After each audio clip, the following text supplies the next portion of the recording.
A service of KIBMradio.com, the Internet's home for an all old-time radio.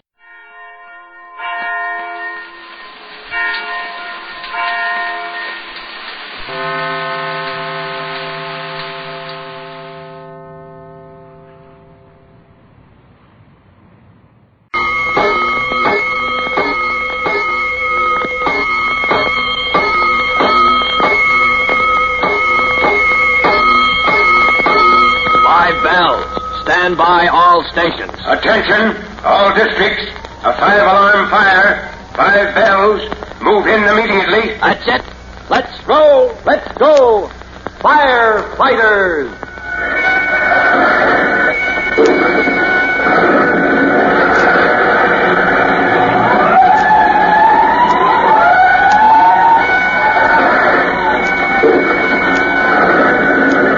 Presenting Firefighters, the true-to-life story of our unsung heroes who stand ready to ride by day or night against our most murderous enemy, the demon of fire.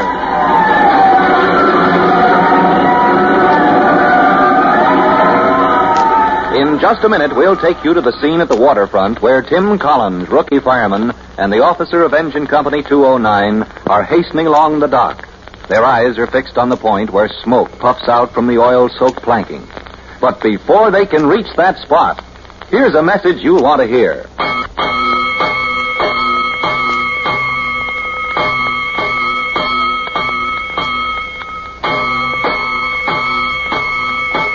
Let's go, firefighters. Let's go to the waterfront where a wooden dock as long as a city block juts out from shore, and a cloud of smoke shows that fire somewhere below is eating through the oil-soaked timber. Just a moment ago, as you remember, Lieutenant Greenspan ordered Tim Collins, rookie fireman.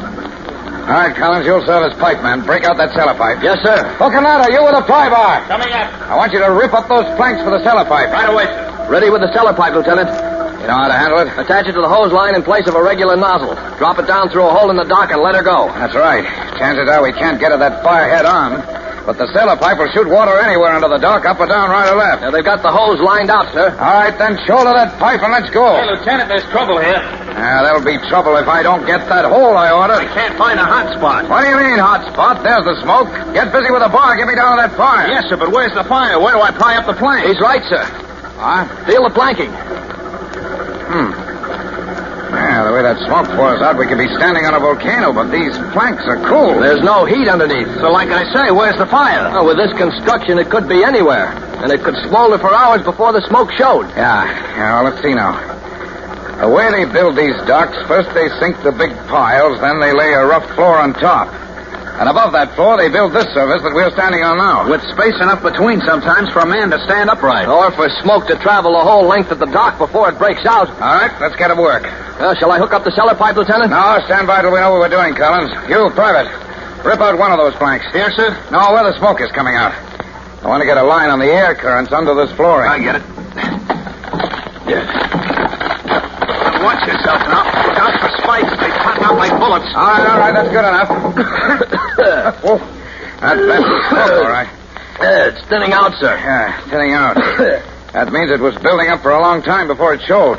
And it's moving toward us from offshore. And that fire is out beyond toward the end of the dock. There's company coming, Lieutenant. Huh? That's the chief's car. He's driving out here along the dock. Well, I won't say I'm not glad to see him. This is a tough nut to crack. All right, you men, patrol out to the end of the dock. Yes, find that hot spot if there is any. Or any trace of smoke anywhere. If you get a line on that fire, raise a yell. I'll wait here and report to the chief. What's the situation, Lieutenant? Well, it's a puzzle, Chief Coley. Fire under this dock, but we haven't found it yet. You want more men? Aren't you taking charge, sir? Why should I? You're the first officer on the scene. By right, you take command. Unless there's a special reason for me to take over. I came out to tell you the towboat company is raising the roof. Sir? Because this is the dock they use. Yeah. 4 of their tugs are due to tie up here in another hour. What shall I tell them? Oh, tell them to keep out of my way. I got a fire to fight. If I can find it. And, Since you're not taking charge, Chief Cody... Any orders you want me to carry? Yeah, one for you, Chief. Get this car off the dock and keep it off. What's that? Well, if the piers below us are being eaten away, your car might take a sudden dive when the dock gives way. No apparatus allowed out here, Chief, not even yours. Yes, sir, Lieutenant. And send me truckmen with axes and hooks. Enough men to rip off the whole top surface of this dock if they have to. Hook and ladder man, right, Lieutenant? And I want a light. I'm going under that dock myself. Oh, here's my hand lamp. I always carry it in the car. All right, sir, I'll get it back to you. That's all, is it? Well, unless, any suggestions, Chief Cody? None at all. It's your fire, Lieutenant. You find it and put it out. Hey, Lieutenant! Yeah, what's that? Look, there's a ladder nailed to the end of the dock. I'm going down. Maybe I can see under the dock. Watch your footing, Hooksy. You slip off that, you'll take a swim with your boots on. Private, you get back to where we ventilated that smoke. Tell them to pry up a line of flanking. I get it. We follow the current of smoke out this way. Follow that smoke to the source and all turn to it once. We're losing Hey, time. Lieutenant! Yeah, what do you see? There's a boat down here. A boat? All right, hang on to it, Collins. You and me are going for a ride. All right. Easy when you step off the ladder, Lieutenant. Try to hit the boat dead center or she'll tip. All right, take the axe, Collins, will you? Yes, sir. Chief Cody's lamp. I got him. Oh, this is a break.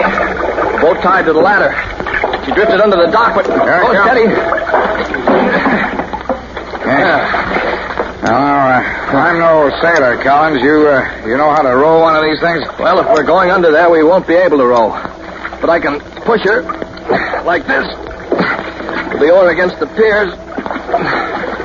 Hey. Black as a pit. I'll give you some light. Yeah. That's better, sir. You, smell anything? Yeah. Oil. Oil on the water. No smoke? No, sir. No smoke. All right, keep pushing her along. Hey, it's dark in here. You don't reach the daylight now. Yes, sir. Hey, up there, sir. Huh? Fire? You see a glow? No, sir, no. I thought I saw something move. Up there on that stringer. Now, don't start seeing things, Collins. All we want to see is that fire. Oh, wait a minute, sir. Oh, there they are. Huh? Where? The boys up on top. Up on the dock with the axes. Oh, yeah, sure, I hear 'em. Hey, smell anything? Maybe. Oh, maybe I just think I do. No, that's smoke, Collins. It's faint, but we're going... Wait a minute. Up there, sir, over your head. Where? Which way? Up there. Something did move. Get busy with that oar. No, sir, the light. Shine your light up on that stringer. There's something. What? Oh, you're right, there's something. Rats. Rats? Yeah. Look. See those shadows? Oh, yes, sir. Rats. Running away, sir. Yeah, they're all running the same way. You know what that means, Collins? What, sir? They're running away from the fire. So it must be dead ahead. Hold tight. No. Move to your left. Some to the left, Collins. Left, sir? Well, that'll take us out from under the dock. That's right. That's where you're heading now. There's daylight ahead of us. Ahead, sir? There, through the gap between the piles. Don't you see that light on the water? Oh, that isn't daylight, sir. That's the glow from the fire. Well, you're right, Collins. That's the fire, all right. Pass me that other oar. Yes, sir. There's our fire, and it's eating the heart out of this dock. The men with the axes, sir, they're almost overhead. I wonder if... All right, boys, hold on. Slide that pry bar under here. Rip out that plank. There's the source of the fire, Chief Cody. Here's where the smoke comes from. Can you see the flame? No flame, but plenty of smoke. Yeah. Boiling up from beneath that false flooring below the dock surface. You with the hose. Get that line up here. No room for a man to get down in there, Chief. No, but I've already got 2 men down there. Down there somewhere. And I can't cut loose with the hose until I find them. That stream from the hose is... Cody, somebody yelling for you. Look, they're pointing down at the water. Great blistering blazes. Speak up there. What have you found? Well, it looks as if Tim Collins, rookie fireman, in the eerie darkness below the dock, has discovered the source of the fire. At the same time, the Chief Cody's men, wielding axes and hooks, have reached the same spot from up above. But that call from the edge of the dock where the hook and ladder men cluster, pointing down at the water, brings a startled call for information from the chief. For the answer to Chief Cody's question and his plan of attack against the fire that is eating into the foundations of the dock, listen to our next true-to-life episode of The Firefighters. In just a moment, Chief Bob Cody will tell you, boys and girls, how you can help the firefighters in your own hometown. But first, here's a message you don't want to miss. And now Chief Bob Cody with a special assignment for the Firefighters Brigade. Chief Cody. Boys and girls, this is your friend Chief Cody with a special assignment for the Firefighters Brigade. Firefighters, attention. You are to inspect the kitchens in your homes for a particular type of fire hazard. Notice the position of the kitchen stove in relation to the windows and in relation to racks or other devices for drying dish towels, clothing, and other combustible materials. Now, be sure to notice, do curtains ever sway in the breeze so that they might possibly reach the burners of the stove? Is it possible, by any chance whatsoever, that some article of cloth might fall from a drying rack upon the surface of the stove? If so, your kitchen is a danger spot, and you know what to do about it. That is all. Goodbye for now. Fire Chief Cody and the young rookie fireman Tim Collins will be back when you hear... That's it. Let's roll!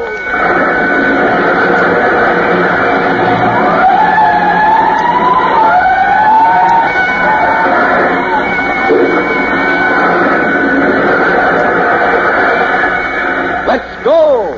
Firefighters!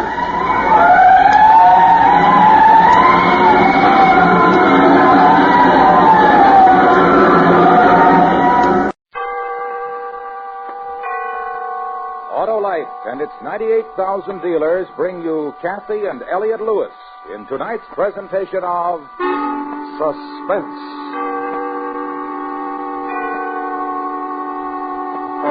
Tonight, Autolite presents the story of a man who had everything to live for and committed murder to prove it to himself. Joker Wilde. Our stars, Kathy and Elliot Lewis.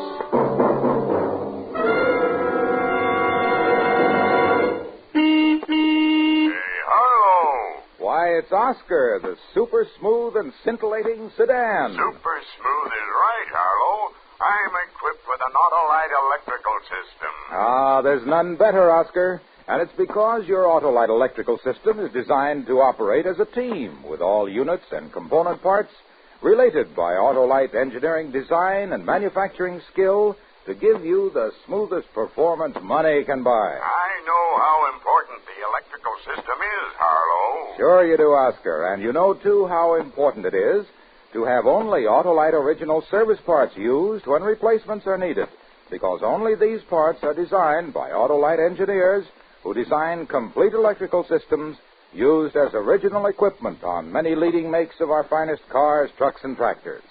So, friends, always insist on Autolite original service parts for your Autolite-equipped car.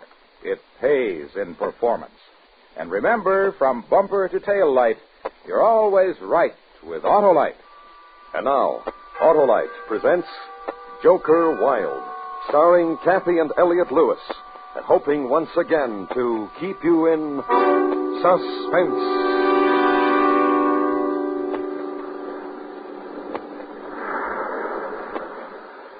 Well, if you think I'm pretty, Mr. Malloy, I suppose it's your right to think so. Oh, you are, Rosalie. You're Very well. Let us concede the point. But let us also understand the circumstances under which you've made that statement. Now, here we are. Rosalie. Here we are, Mr. Malloy, with the great, vast Pacific Ocean, a carpet, so to speak, under our feet. And the moon above and... Rosalie. You must hear me out, Mr. Malloy. You know, my friends all tell me I have the uncanny knack to size up any situation, romantic or otherwise. Now, this situation, for example... Let's not knock the situation, Rosalie. I planned it very carefully. This takes planning. Waving to a lonesome girl from a long car. Bringing her to a place like this where she can look strange and mysterious on a cliff high above the ocean. And what planning does it take to slip your arm about her, as you've already done on numerous occasions this evening? Isn't that what you expected when you got in the car? At first, I confess I was very flattered, Mr. Malloy, being who you are. Having seen your movies, having heard you weekly on the radio, famous comic personality like you, what girl wouldn't be flattered riding with Harry Malloy? Come here, Rosalie. Why should I do that? I want to talk to you. I want to tell you something. Very well. Now, what is it? I'm a comedian. You haven't been very funny this evening. I know. You see, this is an important evening for me. It's not a time to be funny. You might not believe this, but I've been looking for a girl like you. Some line. For a girl exactly like you. For the last several nights, I've been riding around the city just looking. I saw you, and I watched you for a long time. Watched me? I was driving along, and I saw you come out of that restaurant. I parked. I saw you walk towards the corner. I followed you. Let me tell you this, Mr. Malloy. If I hadn't just missed my bus, you never would have gotten me in your car. Don't you like me, Rosalie? Personally, you're a big disappointment. When I get home tonight, I'll tell my mother and father I met Harry Malloy, and he's not funny. He's not at all like... No. No, you won't tell him that. What? Nothing. It's very chilly, Mr. Malloy, and I've seen enough of the vast Pacific from a cliff. You may take me home now. Now, wait. You may take me home now, please. Listen, Rosalie. You say you saw me in pictures. Yeah, every one. Which ones you like best? Are you taking a poll, Mr. Malloy? Just tell me, which ones you like best? Very well. The one where you dressed up like a girl as a disguise. Gee, you were funny. I saw it 3 times. You know that thing you did, that funny way you walked? You like that, huh? Oh, it was a scream. I screamed, I know that. I guess everybody did. I'll do the bit for you. Come on, get out of the car. That's it. Now, give me your coat. You mean it? Sure, I mean it. All right. Wait, I tell Mom and Pop. Yeah. There we are. Turn your head, Rosalie. I'm going to roll up my pants legs. There we are. And this one. You can look now, Rosalie. Can you whistle? Sure. Whistle. Yeah, I know just the tune.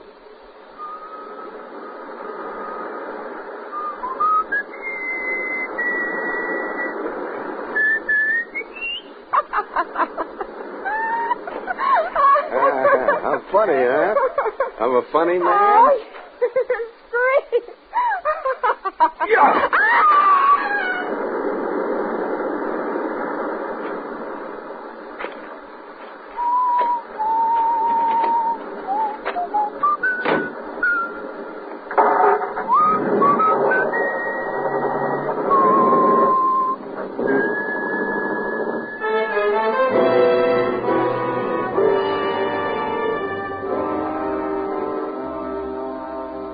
The fact that I just killed a girl doesn't change a thing. I create comedy. I stand up on a stage, or my picture's on the screen, or I stand behind a microphone, and people laugh.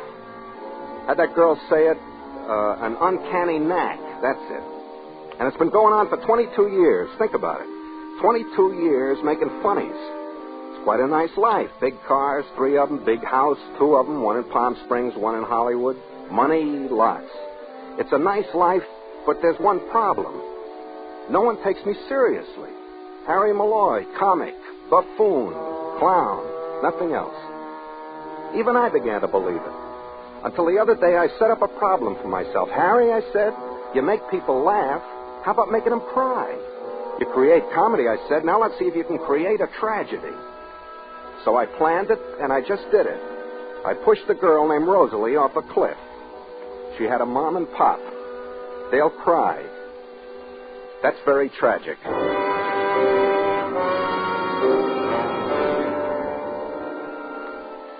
You know, the next couple of days I felt great. You know the feeling.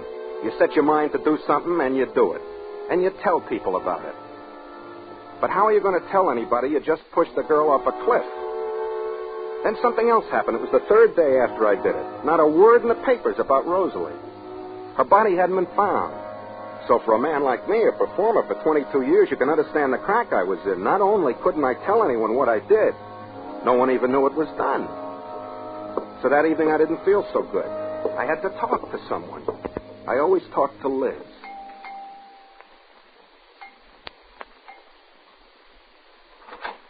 Am I Harry, lover. Come in, wherever you are. Freddie, Dad, guess what we got? Ha! Look what blew in. Oh, where have you been? Kiss me, lover. We're playing a game, Harry. Come on. Me and you, Harry, we'll kill him. Let go, Babs. I want to say hello to Freddie. Just wave. He'll understand. Cut it out. Liz, I want to talk to you. We're playing a game, Harry. It's important. I got something on my mind. Try it on all of us. We'll laugh, darling. Honor bright. Hey, Harry, I'm striped in certain seasons. I got 2 legs, and I hibernate. Now, what am I? Later, Freddie. I want to talk to Liz. It's the game. What am I? He's a bear in a pinstripe suit. Don't tell him. Liz. You look worried, lover. What's the matter? Let's go in the kitchen. For a drink of water, Harry? I haven't had an invitation like that since I was 14. How about that, kids? Harry asked me into the kitchen. Why, I haven't heard that since I was 12. Let me know what happens, Liz. I can't remember. Please, Liz. Sure. Close the door. What's the matter, honey? I want you to tell me something.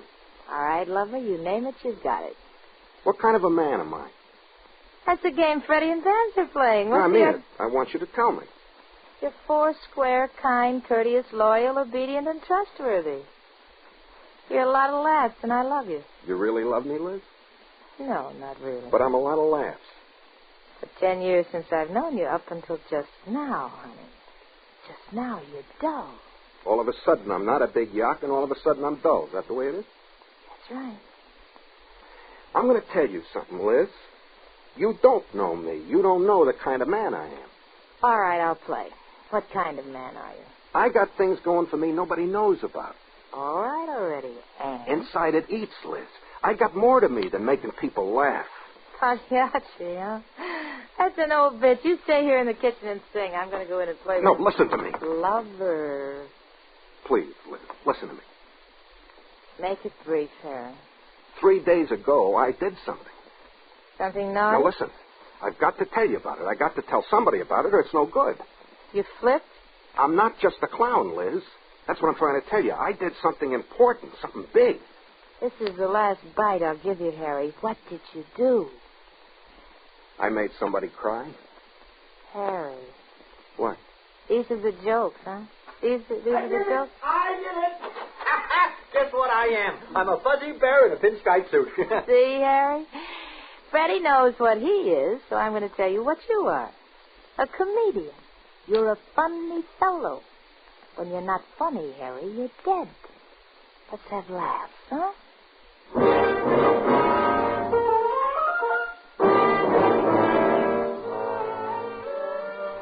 That was Sunday evening. Monday morning, a very large thing happened in my life. It was served to me for breakfast with my eggs. The morning newspaper had it headlined, Girl washed up on beach at Malibu. Girl identified as Rosalie Barton, missing from home for 4 nights. Identification by her mother and father. Street address given. The part that would never get in the papers, of course, was why it happened, which was me, Harry Malloy, creator of tragedy. I had to go see for myself.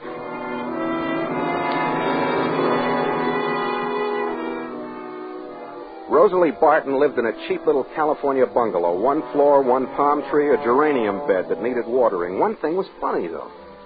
Have you ever noticed the audience a tragedy gets, especially when it's for free? Well, the Barton house didn't have it. There should have been all over the lawn, onto the pavement, neighbors, kids, the people who hop in their cars and come from all over the city to look in on tears. But no, nobody around. I parked my car a couple of blocks away and walked to the house, up the path, onto the porch, near the window. I looked under the drawn window blind to see what I was looking for. Hysterical parents, bewildered, grief-stricken. But I only saw a room, no people. And I saw this. Near the window, a highboy. And on it, a picture of the dead girl, looking at me and smiling at me. I looked, too. I couldn't see anything. Huh? They're still at the funeral parlor, her mother and father. They must be very upset, huh? No, they're taking her real good. I live right next door, and I came over to see them last night, and they're taking it real wonderful. Didn't even cry. Oh. Hey. Yeah? Aren't you Harry Malloy? Yeah. What do you mean if parents didn't cry? Well, aren't you? Well, sure you are. Didn't they love their own daughter? Why didn't they cry? Well, if they did, nobody saw. Hey, what are you doing here, Mr. Malloy? Well, It happened. I was just driving by. Oh, just driving by. No, seriously. I'd read about what happened. Seriously? You seriously? Well, yeah. I'm trying to tell you. Hey, Jonesy, look who's here. Harry Malloy. Hey, no, wait.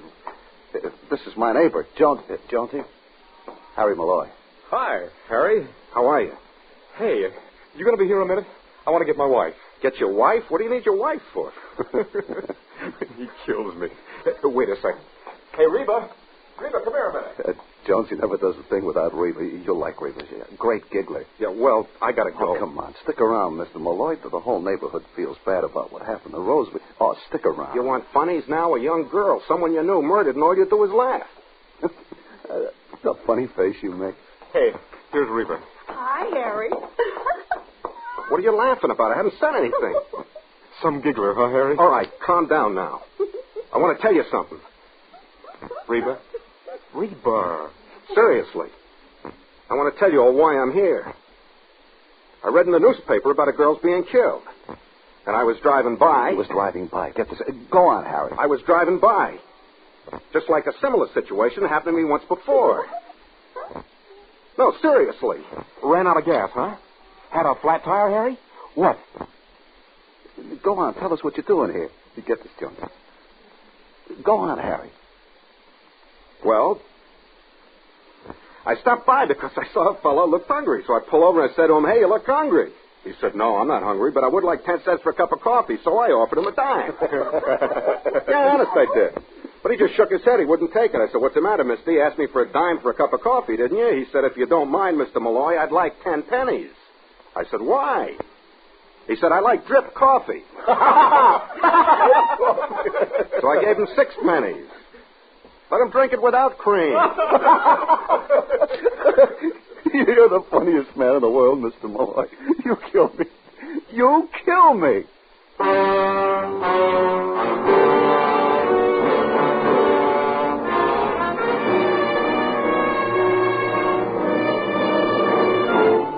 Autolite is bringing you Kathy and Elliot Lewis in Joker Wild. Tonight's presentation in radio's outstanding theater of thrills, Suspense.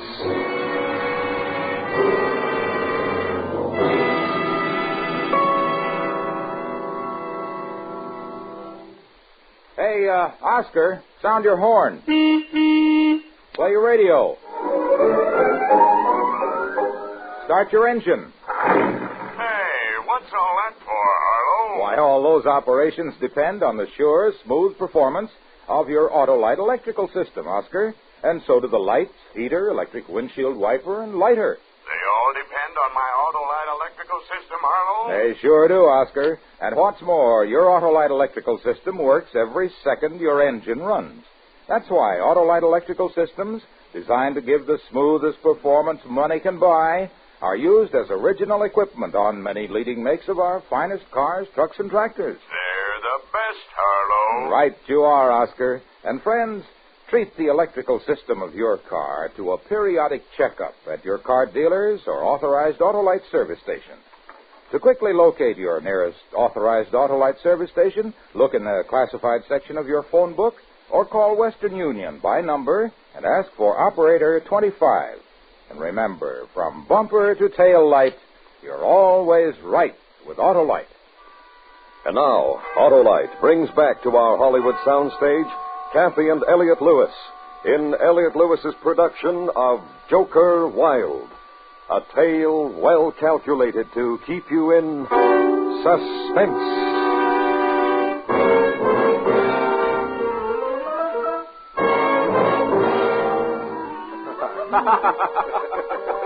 I told them jokes and they laughed. No tears, no tragedy, just funny stories. I was a murderer and they were laughing. It was a good performance. Not exactly the one I counted on, but a good performance. I left them laughing and begging for more.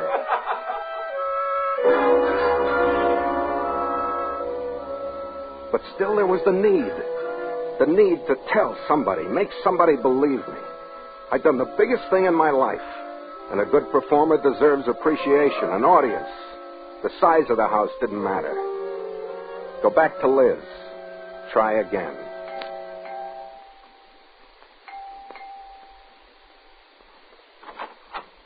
Hi, lover. Can I come in? When did you ever have to ask?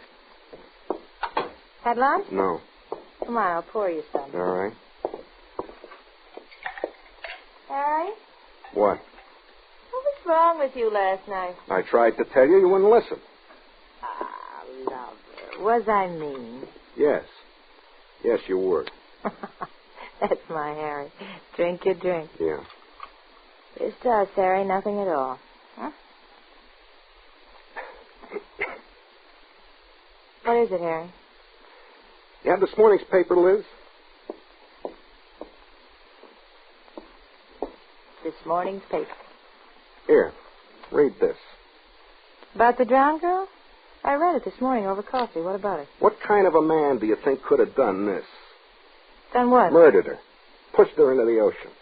Give me the paper. Where does it say she was murdered? Here. Was pushed. Or fell.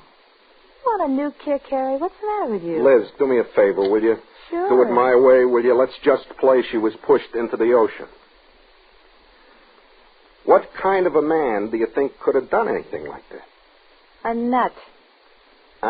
Look, I don't get this. What's it to me about this girl? What's it to you? I'll tell you what kind of a man did it.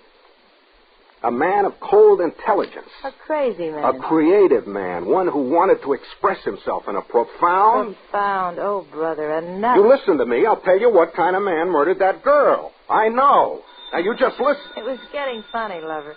I'll just answer the phone. I'll be right back. Hello? Hi.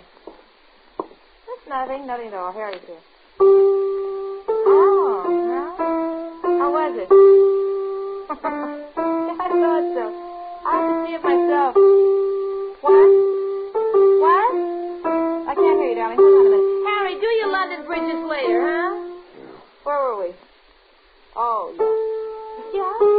Just like that, huh? That's life. Sure, darling. Sorry. What? Oh. What? I guess so. I guess it could be rain. Of course I can keep my mouth shut. You know. Wait a minute. Will you, Harry? Harry, I'm trying to talk. Harry! Harry, Squint, I'll call you back. Try it with your head, Harry. You need a cold shower or whatever boys do when they act like this. What's the matter, lover? All right, all right. All right, what? I'm getting out of here. You won't listen to me. I'll find somebody who'll listen. Tell me, baby. I'll listen to you. It's about that girl. What girl, baby? The girl named Rosalie, the one in the paper. The murdered girl. Oh, baby. Answer me one thing. All right. You think I could have killed her? You? Well, answer me. You? Answer me. Shut up. Shut up. Liz. Oh, you. Liz, please. You. Oh. You haven't answered me, Liz. Oh. I'll tell you, lover, if you want to know.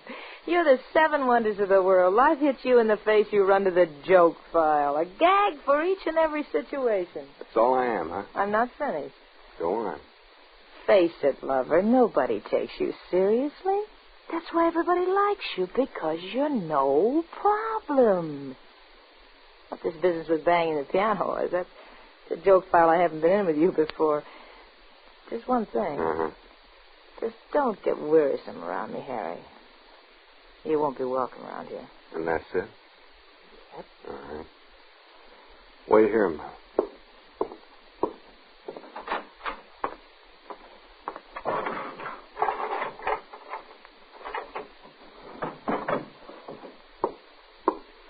I'm borrowing your carving knife for a minute, Liz.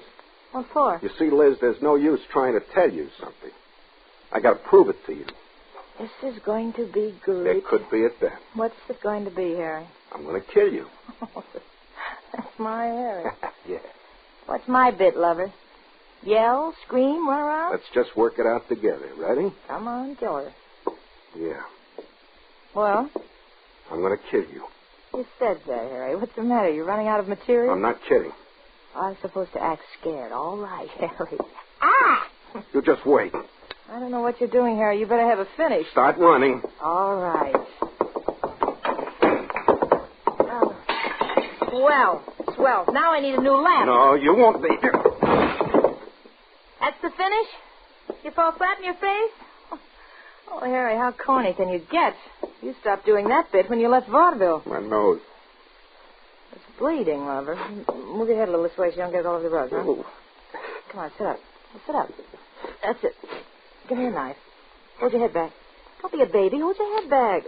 Bleeds bad. Oh, I'll get a towel and some ice cubes. Hold your head back now, Harry.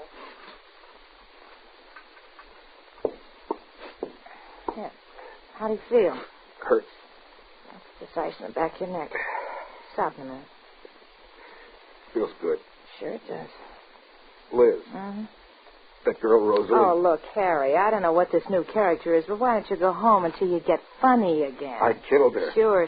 I did, Liz. I picked her up, drove her out to the ocean, pushed her off a cliff. How's her nose? Stop bleeding. Why don't you go home? I'm not kidding, Liz. I murdered that girl. You still don't believe me, do you? No. I tried to kill you, too. You'll work it out. We'll practice sometime. Liz? Mm-hmm. Liz? Don't you see, Liz? I'm not kidding. If I never was kidding, I've got to kill you to make you believe me. Kill you, Liz.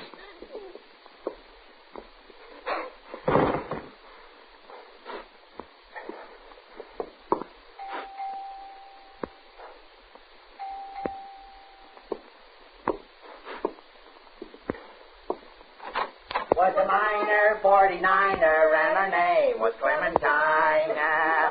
Hiya, Harry. How's the old kid? Kiss me. Oh, where's Liz? I'm forced to ask. In there. Right over there on the floor. On the floor? Hiya, Liz.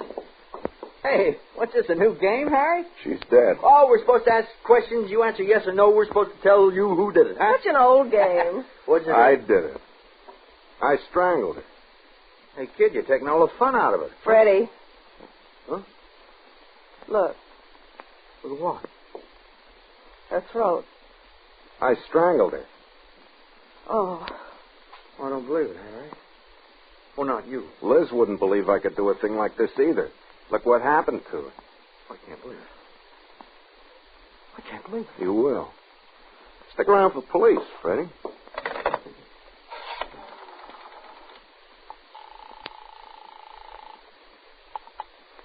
Number, please. Get me a police.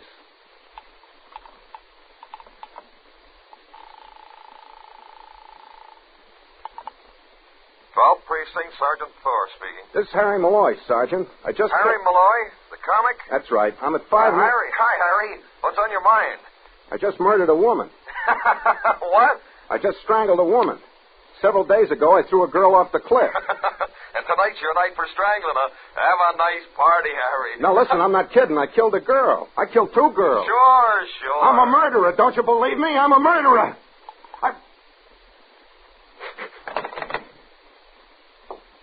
Give me the phone, Harry.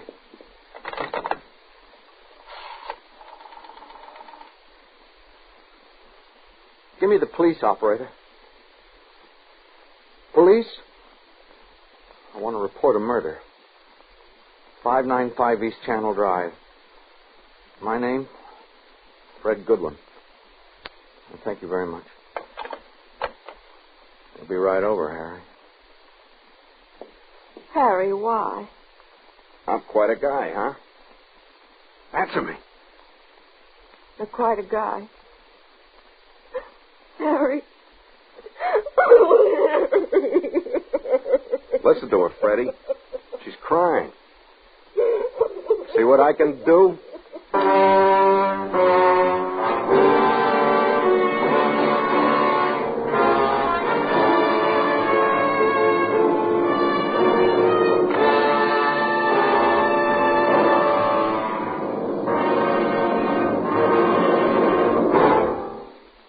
Suspense. Presented by Autolite. Tonight stars Kathy and Elliot Lewis.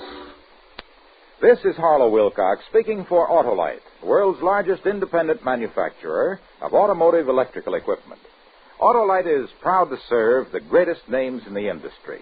They are members of the Autolite family, as well as are the 98,000 Autolite distributors and dealers in the United States and thousands more in Canada and throughout the world.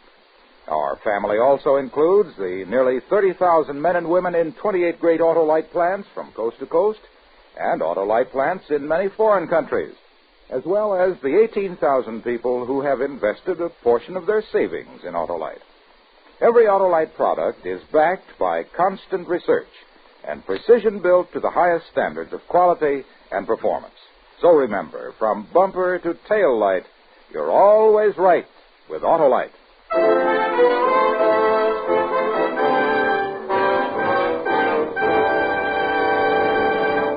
Next week, the true story about the solution to a murder. The documented report of a policeman's patience, intelligence, and bravery. The Man with Two Faces. Our star, Mr. Lloyd Nolan. That's next week on Suspense.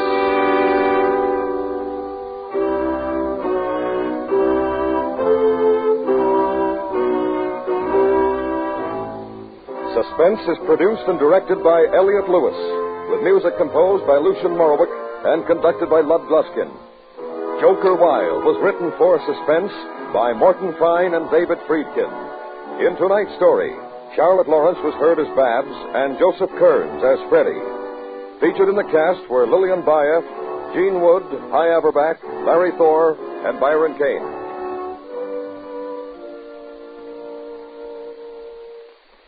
Autolite takes this opportunity to pay special tribute to the automotive wholesalers of the nation who this week will be attending the Automotive Service Industry Show in Atlantic City.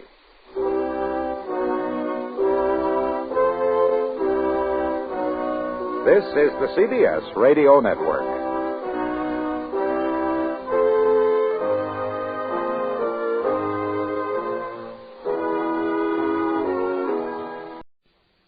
The National Broadcasting Company presents Lights Out, a summer revival of some of the best stories in the series which many of our listeners will remember. Tonight's story, the fourth in the current series, is called The Battle of the Magicians. Lights out, everybody.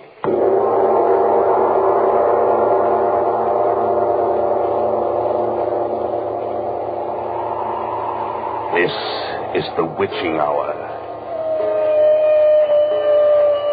It is the hour when dogs howl and evil is let loose on a sleeping world.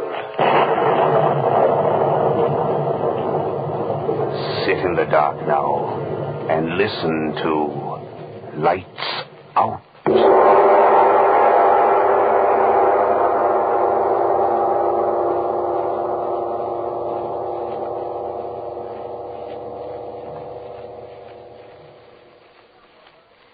But, Mr. Saladin, is it true? True? What makes the thing true, Irene? Because you believe in it? Or because a million others believe in it? Or, I can tell you this. The Penal Code of Haiti contains a section promising death to any who create zombies. And if the sober lawmakers of the country believe enough of it to put it into their books of law, well, then... But it's impossible to raise the dead, Mr. Saladin. Impossible? I wonder. The folklore of every country is full of tales of bringing the dead back to life, bringing them back to serve the living. There are tales of vampires, ghosts, werewolves. But they're superstitions. Surely you don't... Who am I, my dear Irene, to say where truth ends and superstition begins? I'd like to know some more about zombies. I've told you all that is known of them. How they are living, yet not living, dead. How they are summoned from the grave by the black magic of some sorcerer. How they must do his bidding until he wearies of them. But must these poor dead people... Well, I mean, isn't there ever any rest for them? Can't they... Can they not die again? Yes, there is a way. Zombies eat, you know, even as human beings do. But only when they are fed. They will not seek food for themselves. And if they eat salt... If anything containing salt so much as passes a zombie's lips, then he must return forthwith to his grave. Oh, but Mr. Saladin... That's the tale, Irene. I do not make it up. But... Look you, these creatures of the darkness, these unholy beings of superstition, They must obey laws. Nature has its laws, so there are laws of the supernatural. Immutable laws that all its creatures must obey, even as we creatures of nature must obey ours. You speak of superstition. But superstition is just belief. It is so. But we have been taught only in recent years to believe in certain things that science has learned. The germ theory of disease, for example. But that's true, Mr. Saladin. Perhaps, yes. I do not deny it. There's ample proof. There's also ample proof of the existence of supernatural beings, if one will take the trouble to look for it. Not proof. Proof indeed. But, it appears we have a visitor, Irene. Yes, sir. I'll see who it is, Mr. Saladin.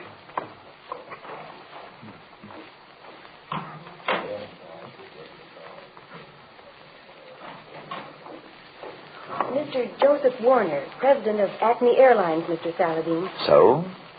Show him in then, please. Yes, sir. Mr. Saladin will see you, Mr. Warner. Thank you. Good morning to you, Mr. Warner. You're Saladin? Saladin, yes. You're some kind of detective. Some people have been, shall I say, kind enough to describe me as an investigator. I hear that you're good. Thank you. Won't you sit down? And so you have come to consult me about the recent wrecks of your airplanes, Mr. Warner. How did you... Oh, yes, the newspapers, of course. Well, that's right, Mr. Saladin. So? You read about that one yesterday? Yes. 14 killed, including the crew of 3. Absolutely no explanation for it. Except what you know, Mr. Warner. What? I said except what you know about it. What do you mean You by... would not have come to me, Mr. Warner, unless... Well, suppose you explain. I'd like to know how you knew that. It is my business, sir. Yes, Irene? The window washer, Mr. Saladin. Can he come through your office? Very well. One moment, Mr. Warner. Excuse us, please. I got to get the windows washed. That is a job I would not like very well, I'm afraid, Mr. Warner. But to your business. You, received a warning, Yes, I received it. How did you know that? I have some knowledge of the ways in which Dr. Ehrlich works, Mr. Warner. Ehrlich? That's the name. I was rather certain. You may read the letter. It was a letter, I assume. Yes. There were 2 of them. The first one a week ago. It said, this Dr. Ehrlich had need of $100,000, and the letter warned if I didn't come across, one of our ships would be wrecked. And you assume this was, what does one say, a crank letter, and did nothing about it? That's right. We get a lot of fool letters. And because you took that attitude, 14 people are dead. Horribly dead. Yes. You said there were 2 letters. Yes. Here's the other one. Today, the tornado. Take warning. And Erlich's signature. The tornado was the name of the airplane that crashed. Yes, John Elliott was piloting it. The oldest, safest pilot on the line. I can't understand it. I can, Mr. Warner. You can. Tell me, when did you receive this letter? Not 5 minutes before the flash came that the tornado had crashed. He timed it very well. Yes, Did you make any effort to trace this letter? No. Well, there was so much excitement around the office. Of course. And so what do you wish me to do? I haven't given this to the police, Mr. Saladin. The publicity, you know. People would think it's easy to smash one of our airliners. You understand? Yes. You wish me to find Ehrlich, to... What you do with him, Mr. Saladin, is no concern of mine, provided no more such things occur. Mr. Warner, I know Ehrlich of old. His life is forfeit 1,000 times over. But you yourselves have an old proverb. First catch your rabbit. You catch him, Saladin. It'll be worth your while. Yes. Yes, it will be very much worth my while, my friend. Can you get to work at once, Mr. Saladin? You can understand we're upset. I understand. I promise nothing, Mr. Warner, except that I will try. No man may do more. Oh, that's all that I can ask. You'll go after him, then? It is agreed. Good. You, have a cigar? What's this? Let me see that. Let me see it. How the devil did that get in my pocket? Ah. Read it yourself, Mr. Warner. Oh, yes, sir. You have been very foolish to go to Saladin. Now your fate is sealed. I will destroy your airplanes one by one. And when the time comes, yourself. I have fought with Saladin before, as he well knows. This time is the last, Eric. So, my friend, you have brought upon yourself. He knows. How could he? Down on the floor, quick!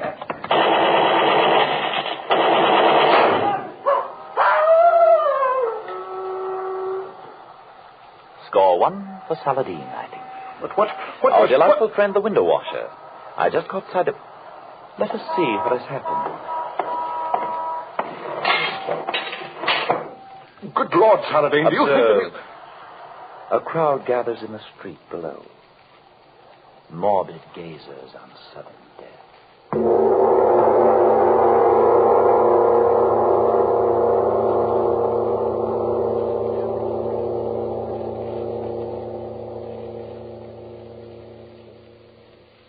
O'clock, Mr. Saladin. Thank you, Irene. If you are ready. You won't hurt me, Mr. Saladin. I give you my word, Irene. I'm afraid. You need have no fear. No harm can come to you while I live.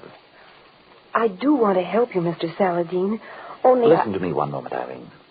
Of 50 girls who applied for this position, I selected you. I've not told you why. No, I never could understand. It was for one reason, Irene.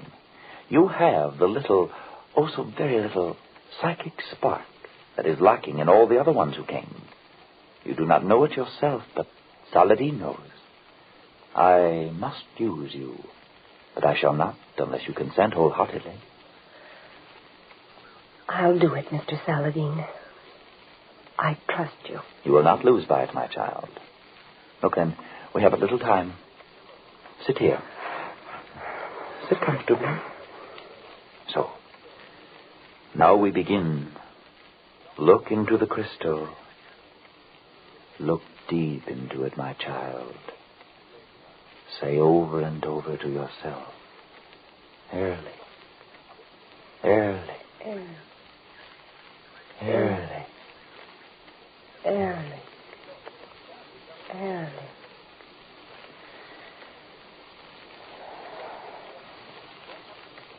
Ehrlich. Ehrlich. Go and seek Ehrlich. out the soul of Ehrlich the magician while he sleeps. Ehrlich. Go and find him, Irene. Ehrlich. Find Ehrlich. Find Ehrlich. Search deep in the crystal globe. Ehrlich. Ehrlich. Ehrlich. Ehrlich. Who calls Ehrlich? It is I, Saladin, that calls Ehrlich. What do you want, Saladin? You will tell me where I shall find you, Ehrlich. No, I shall not. You will tell Ehrlich. No. I am master of your soul that wanders now while your body sleeps, Ehrlich. You will tell me where to find you. I will not. Tell me. No. No. Tell me. In the tower. In the tower. I will not tell more. You will, Ehrlich. Tell me. In the tower. The highest tower of all. Ah. And where is it, this tower? I will not tell more. I will not. Tell, Ehrlich. I will not. I will not tell. I say you shall, Ehrlich. I will not tell. Beware. Your power wanes now, Saladin. Be sure you will not remember what you have told Ehrlich when you awake. I will remember. By the 5 names I commanded, Ehrlich, you will not remember. I will not remember. Ehrlich. Ehrlich. Awake now, Irene. Awake, Irene. Awake. Are you all ready now, Mr. Saladin? Just sit quietly and rest, my child. So, Alec, I think perhaps we shall have a little talk together.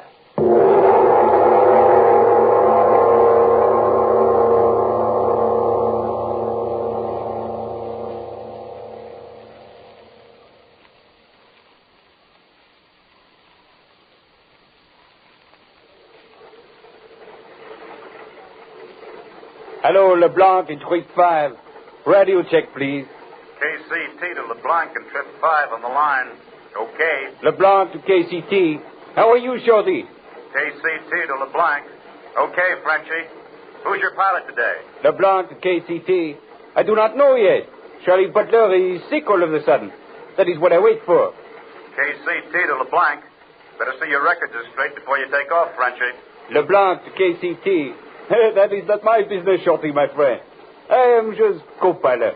I pull up the landing gear, sometimes land. I just go along for the ride. KCT to LeBlanc. Okay, Frenchie. Jazz your motors when your pilot's ready. I'll check you off. That's all, KCT.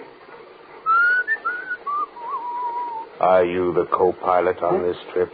Oh, you scare me a little bit. Yes, sir. You are pilot? I am the pilot. Yes. We are ready to take off. We are ready long time. Your papers are all right?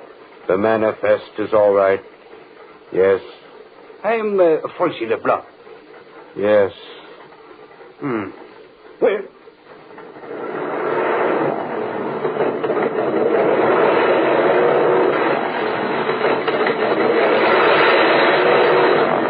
KCT to LeBlanc on the line. Okay to take off. Ceiling unlimited. Visibility unlimited. Temperature 44. Dew point 28. Barometer 29-90. Okay to take off. KCT to LeBlanc. Bye. LeBlanc to KCT. Merci, Shorty. I see you Thursday. LeBlanc to KCT. Bye. Happy landings, Frenchie.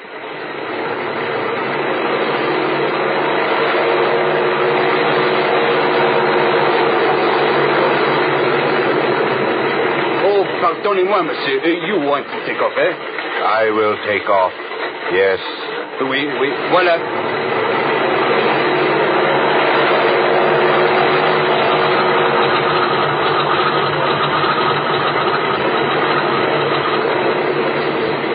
Up gear. Up gear, sir.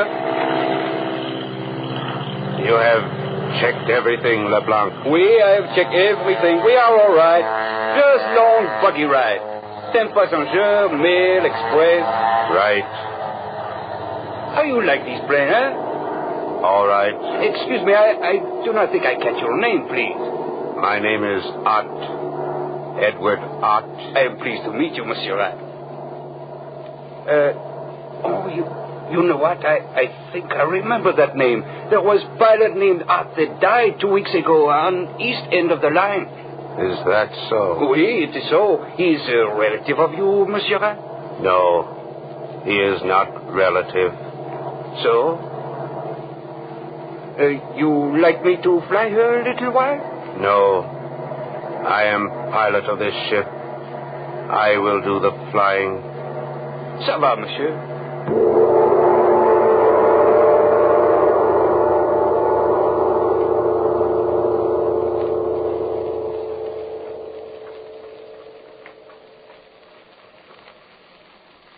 So, you did find me after all, Saladin.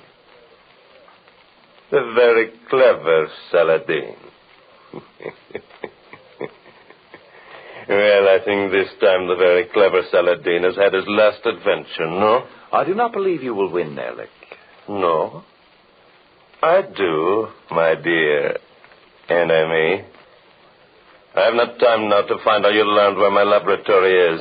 But there is time enough for that. It is simple enough, Alec. You talked in your sleep, you see. I remember now. I knew I had dreamed. But I forbade you to remember, Alec. Yeah, well, one little victory. I've waited a long time for this, Saladin. Yes, and failed a great many times. I will not fail this time. What is written is written. I should be interested in how you caused that airplane to crash yesterday, Alec. Yes. It was so simple, Saladin. I am amazed at a man of your attainment. I think I know. Well, I shall show you very soon. You will not tell anyone about it, I think. I wonder. They said there was no clue to the crash, Saladin. Yes? Would you like to know how? I think I know. Oh? Well, you too know something of black magic? I know a great deal of black magic, my friend. Shall I show you? Are you afraid of snakes, Saladin? No, Eric. Let us see.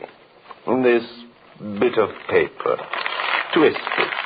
So. And you see it is but paper, Saladin. But now, look at it. A cobra. You are clever, Alec. But look now. Harmless paper again. No. I am not entirely powerless, Alec, even though my hands are bound. How did you? I thought that only one man in the world. Perhaps I am the man, Alec. Look at the paper closely again. I fear I underestimate. You see? It really is the snake, Alec. Curse you! I'll have your heart for that. Perhaps. But perhaps you had better get to your zombies again. Zombies? How did you know? It is possible that I read your mind, Alec. So. Well, you have guessed it. I told that fool Warner that I would smash every one of his planes. Now, even now, he is about to lose another. So? And how do you propose to do it, may I ask? Read my mind, Saladin. You challenge me? Yes. Very well, then. I read this. A living dead man is at the controls of the ship you intend to destroy. I do not know how you propose to control him. Radio. So he is to crash the ship full of passengers near an airport where all can see. I wonder... Saladin, until now I have regarded you as a meddler. A man foolishly staking his life against great odds. I am not so sure of the odds now. Saladin, you and I... No, Alec. Between you and me, there can be nothing but enmity. We are set apart to fight one another forever. Between us, we could rule the world. Tomorrow, Saladin. No, between us, there is always war. Well, so be it, then. But look for no mercy from me. I will kill you as I would a rat, Saladin. Agreed, if you can. LeBlanc and 25. LeBlanc and 25. To Chicago. Special weather report, please. LeBlanc, E5. Bye for Chicago. So, the first contact. That is the ship, then? That is the ship, yes. That did not sound like the voice of a zombie, Alec. No. That is Miller, the co-pilot. He does the bidding of my dead man. So? And now the little drama begins. Will you listen? It is your drama. Now? Quite so, my friend. I must get to work. Ehrlich, calling pilot up in trip 5, Acme Airlines. Ehrlich, calling pilot up in trip 5, Acme Airlines. Out in trip 5. I hear you. Give your position. 5 miles southeast of Chicago. Good. You will do as I tell you. I will do as you tell me. Who is speaking, please? What is enough from you? Be silent. Yes, sir, but... You are under pilot's orders, LeBlanc. You will do as you are told. Oh, I do, Sacramento. Silent. Yes, sir, but... Yes, sir. Now up. When you arrive above the Chicago airport, you are to circle the field 3 times full motor. I am to circle the field 3 times full motor. And then when I give the word, you are to climb to 2,000 feet. I am to climb to 2,000 feet. And then I will tell you when. You will tell me when. And you will dive the ship full motor into the ground in the center of the field. I will dive the ship full motor into the center of the field. That is all. Hello. Who is it that makes the... Silence him. Oh. You have thought of everything, Eric. Yes. This pilot, he died 2 weeks ago. I secured his body. You add grave robbery to your other crimes. But of course. I must have one that was a pilot. And he obeys without question, you see. So far, yes. But you have not won yet. I am close enough, Saladin. I wonder. Ut, report your position. Southwest of Chicago Airport. I can see the field. Good. You are ready? I am ready. Your co-pilot? He is here. He will not interfere. Report when you are over the field. I will report when I am over the field. Alec, what would you do if I told your zombie what to do? Ut, you are to obey only Alec's commands. I will obey only Alec's commands. Do you mind if I talk to him? Go ahead and try. Leblanc. Leblanc. Who calls? Do you hear me, Leblanc? I hear you. Est-ce que vous avez un morceau de serre? De serre, monsieur? De serre, oui. Peut-être, monsieur, mais pourquoi? Stop. What did you say to him, Saladin? You do not speak French, then, Alec? Of course. Certainly. Then you know that I asked him merely if there was anything he could do. And he replied that he could not. Of course. But why did you... I'm afraid that you are about to win, Alec. You admit it, then? I am sorry. It is too late now. It is too late, Saladin. I offered to join forces with you once. But now I am the master. Not reporting. I am over Chicago Airport now. Good. Begin your circle. I will begin my circles. Now, friend Saladin, we shall see. Perhaps we shall even hear the screams. The dying screams of the passengers in this doomed ship. It is a wonderful invention, this radio. True magic. Yes, it is true magic. You will tell me when you are ready, Eric. I will tell you. Make your circles. I am making a circle. Do they see you on the field below? Many people are coming out to watch. Good. We will give them a show. We will give them a show. Leblanc. Leblanc. Oui, monsieur? You may speak to him as you wish, Saladin. It is too late now, and he is powerless. Yes, I am afraid so, but... Leblanc, avez-vous des selles? Oui, monsieur. Il y a des petits grains ici de mon déjeuner, mais pourquoi? Écoutez, le pilote, c'est un loup-garou. Hein? C'est vrai, monsieur, mais... Écoutez, mettez le sel sur ses lèvres, dans sa bouche, comprenez? Vitement. There is nothing you can do, Leblanc. Ut, are you ready? I am ready. Vitement. Vitement, Leblanc. Here, Miss Rock, taste a little of the salt. Salt? What have you... Listen. Take over, Mr. LeBlanc. What? I take over. My work is done. Ut, come back. Come back, I say. No, my work for you is done. I go now. I go home. Come back. Come back. Come back, I say. Monsieur, I was just in time, monsieur. So, you did it, Saladin? I did it, yes. So, well, you have beaten me again. But this time... It is too late, Alec. You think so? You do not know Alec. I know that... There he is, Barry! Fool, you will not take it! Out the window! You are too late, gentlemen. I doubt that even Alec could survive a 40-story fall. Monsieur, where are you, monsieur? Where are you? I am here, Leblanc. What happened? Monsieur, when I did put the salt at his lips, as you tell me of what he did say to me, take over. Yes, we heard him. Is the plane all right? It is under control. I am circling. Where is Ott? Where is the pilot? I do not know. He left his seat and went up. A moment. Somebody is the fry. Leblanc, what is it? It is the cabin door. Someone has opened it. Oh! Leblanc, what happened? Monsieur Hart, the pilot, he jumped out. He is falling. He is going to land on the long runway. Oh. Leblanc, is your plane still all right? Yes. I am all right. But I cannot land now. You understand? I will circle until I contact the control tower. Of course, Leblanc. What is happening on the field? People are running out toward the... Oh, mon Dieu, I... Quick, Leblanc, what is it? I do not believe what my eyes see. That broken dead body on the runway. Every bone in it must be smashed, but... Yes, Leblanc. What is it? That body, monsieur. It is crawling toward the cemetery that stands beside the field.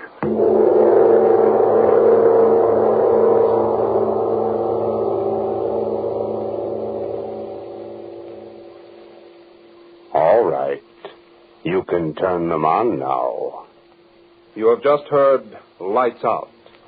This was the fourth in the series of revivals of the best stories of this famous series.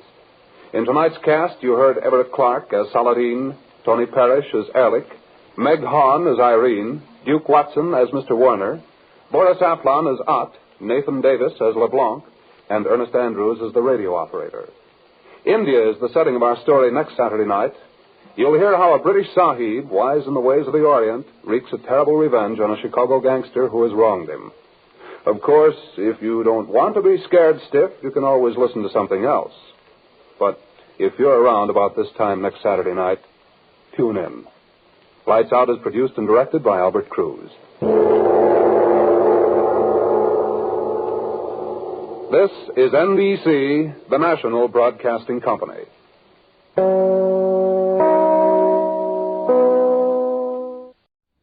And now stay tuned for the mystery program that is unique among all mystery programs.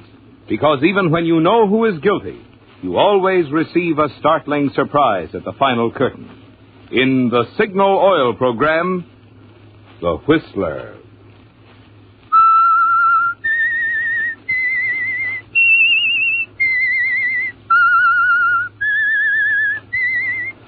S-I-G-N-A-L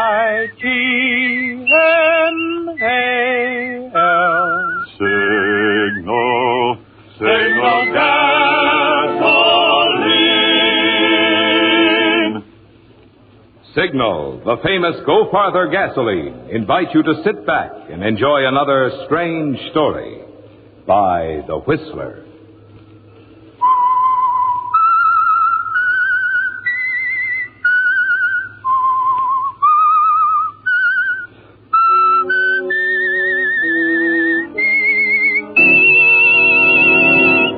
I am the Whistler, and I know many things, for I walk by night. I know many strange tales hidden in the hearts of men and women who have stepped into the shadows. Yes, I know the nameless terrors of which they dare not speak. And now for the Signal Oil Company, The Whistler's strange story. A matter of odds.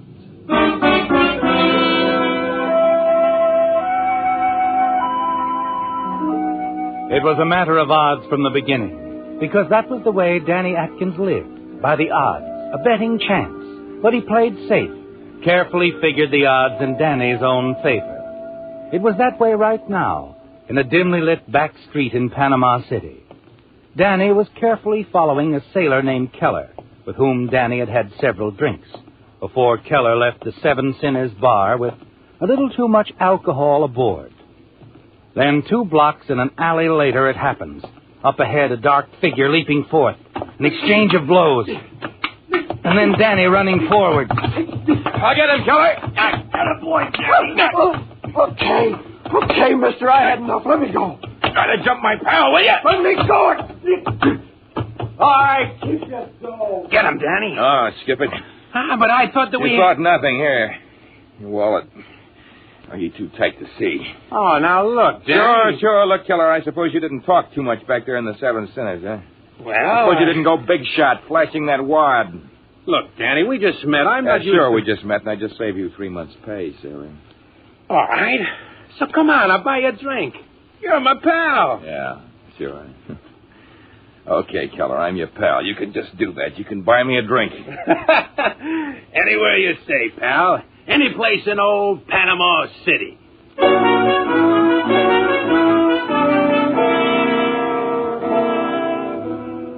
Amusing, isn't it, Danny?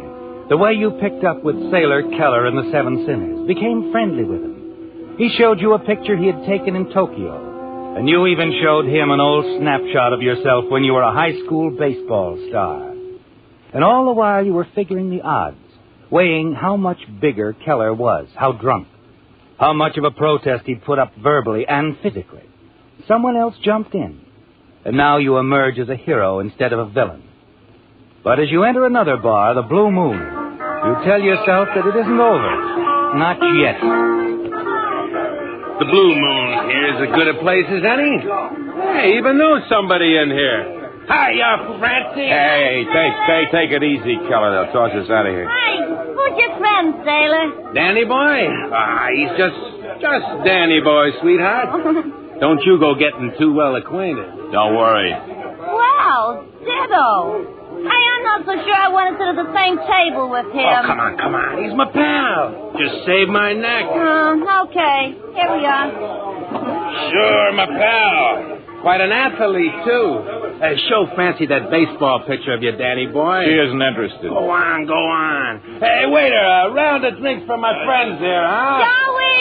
Hey, Joey, got a customer for you. Huh? Who's Joey? Ticket vendor. You heard of the National Lottery. A lot of dough gonna be changed hands soon. Oh, sure. Yeah, really. Hello, Francie. Want to buy some tickets? Oh, my friend does, Sailor Keller. Oh, Mr. Keller. All right. How many, sir? I'll take a fistful. Joey, a fistful. A fistful? Hey, look, Keller. Relax, Danny. I feel lucky. Give me lots of threes, Joey. Three's lucky for me. Sure, Mr. Keller, sure.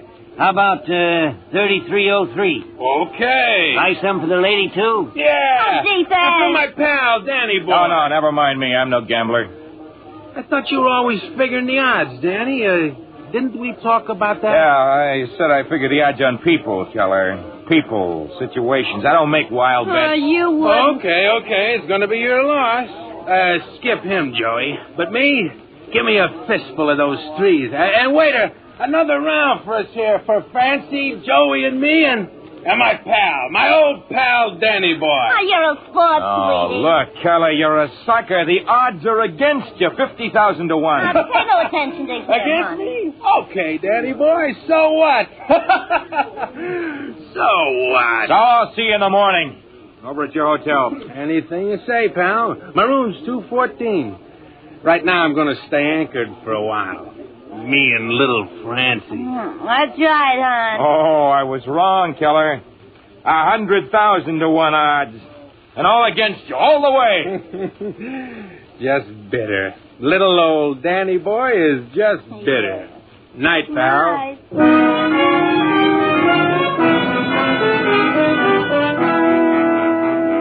It's infuriating, isn't it, Danny? Watching Sailor Keller spend his money so foolishly.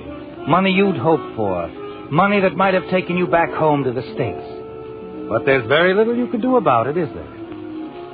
And the next morning on your way to Keller's hotel, you look into the bar, wondering if he even made it home last night. And then something hits you. A number marked on the mirror in the back of the bar. Number 3303, Keller's number. The winning ticket in the week's lottery. Your mind spins, already starting to figure the odds in still another direction. In his hotel room, Keller is probably still sleeping off last night. A plus in your favor. Keller has a gun, and that's a definite minus. But you decide you must get that ticket, Danny. You weigh the odds and decide you'll chance it. You walk up the flight of stairs to the second floor, and down the hall to 214, Keller's room. When you reach there, you're surprised to find his door half open. You enter cautiously. Sailor. Sailor. Sleeping like a baby.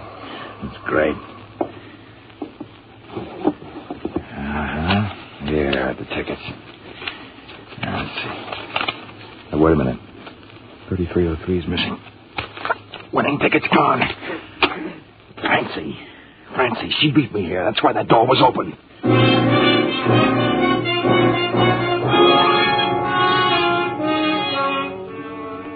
It has to be Francie, doesn't it, Danny? Yes, the girl in the bar last night. It's the middle of the afternoon before you finally find out where she stays and stop by her apartment. Lottery tickets? I don't know what you're talking about. Oh, no, you wouldn't. You packing, Francie? Huh? Going somewhere? Well, yeah, I got a new engagement. I'm being booked into San Francisco. Oh, sure. It's funny, I'm heading that way myself. Yeah? Oh, well, look here, Francie. Right on top of your pretty things. All this money. Yeah, well, all right. So I cashed Keller's ticket. Look, we can split it. I took it from Keller, sold it to my boss for $30,000. So I see. Thanks for cashing it for me, Francie. What? $30,000 will take me quite a distance. Hey, but you... Oh, poor old sailor. He wouldn't believe me about the odds, would he? Never mind the sailor. He'll sleep all day. Well, look, Daddy, don't take it all. Leave me some of that money. After all, I was doing... What? Yeah? Who is it? Me, Francie. Sailor Keller. Open up. I want to talk to you. Keller, what do we do? Come on, Francie. If you don't open this door, I'll blast the lock. He's got a gun. Francie, I'm giving you exactly 10 seconds. No more.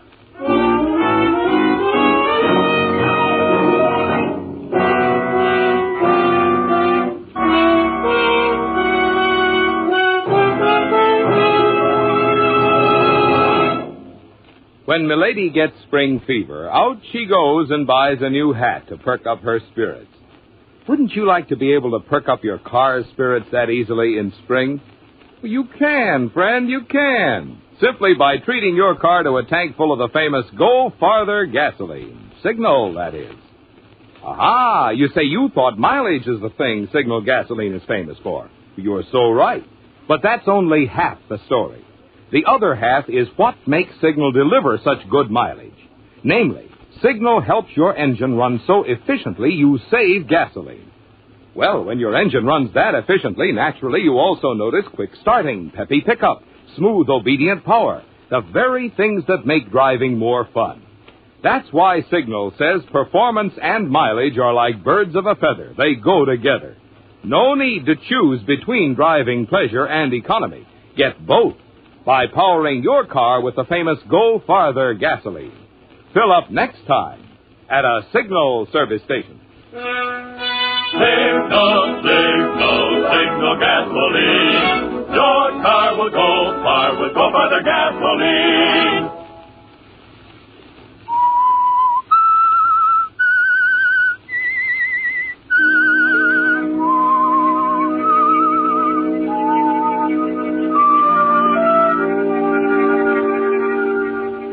Well, Danny, it was a frightening moment, wasn't it?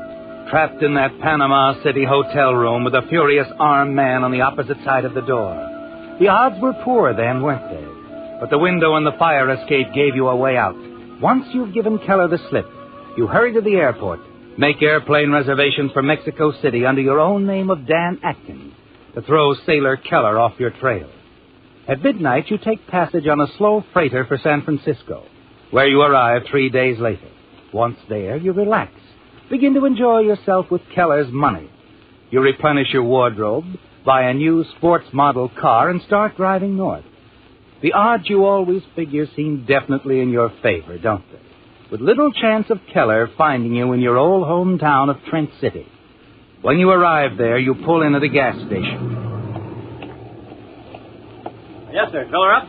Hello, Jack. Well, what do you know? Danny Atkins. Hey, welcome home. You here to stay? Maybe. Nothing like the old hometown, Danny. Yeah, looks good to me, Jack. Nothing changed much, has it? Nah, the old gang's still around, too. Most of them married now, though. Freddie, Bert, Marilyn. Yeah? Just about all of them, I guess. Except Diane. Remember her? Diane Johnson? Oh, she was just a kid out of high school. But my, how she's grown. Why don't you look her up? Yeah, maybe I will. You notice that new ranch house on the left as you came into town, just past the bridge? Yeah, I did. A lot of class. I was wondering. The old man built the place last summer. Some of that mining property he owned up there in the hills paid off. You're kidding. No. Looks like maybe it was a mistake for you to leave town, Danny. He always wanted you to go into business with him.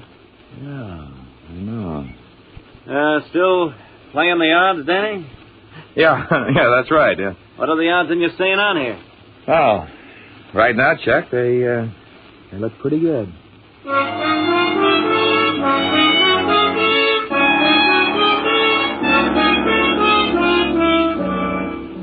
After you leave Chuck, you register at the local hotel and cruise about town. Your old friends are glad to see you, aren't they, Dan? Yes. And you can tell they're impressed. Your new car, the fine cut of your clothes. You spend 2 or 3 days enjoying yourself, renewing old acquaintances. And then one afternoon you drive to the large ranch house near the bridge, the Johnson place.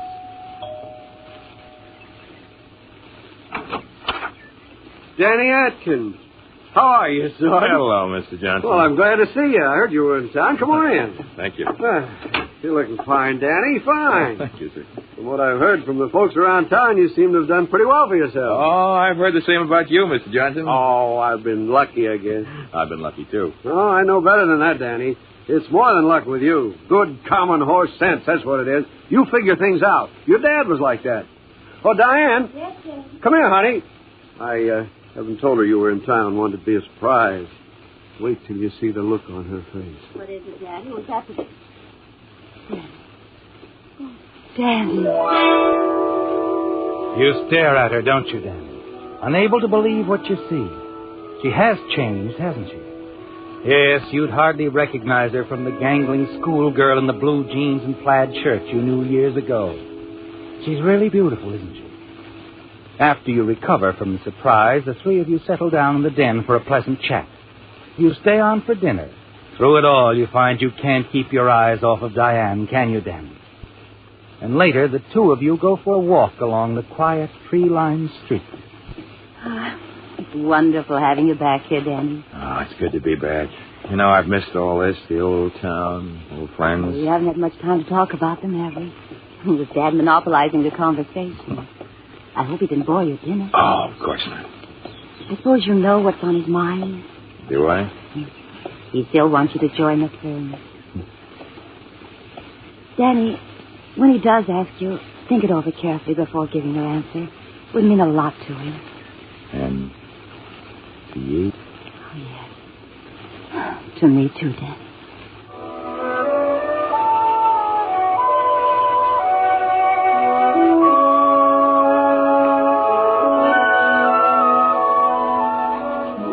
It becomes quite clear to you in the days that follow, the hours you spend with Diane, that your friend Chuck was right, then. Yes, the schoolgirl crush she had on you hasn't left her, has it? Only it's more than that now. She's very much in love with you, isn't she? And then early one evening, the two of you drive down to San Francisco and have dinner at a fashionable hotel.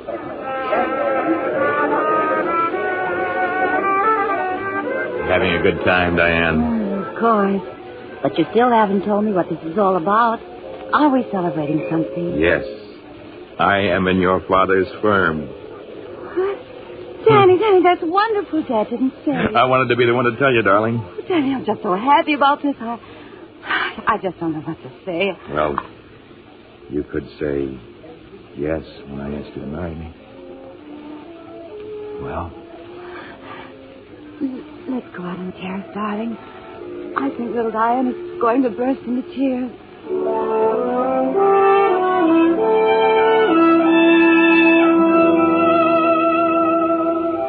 It's all working out just the way you've planned it, isn't it, Danny? And you're looking ahead, aren't you? The day of Mr. Johnson's death, Diane will inherit his interest in the company. And she'll be your wife. You'll control it all.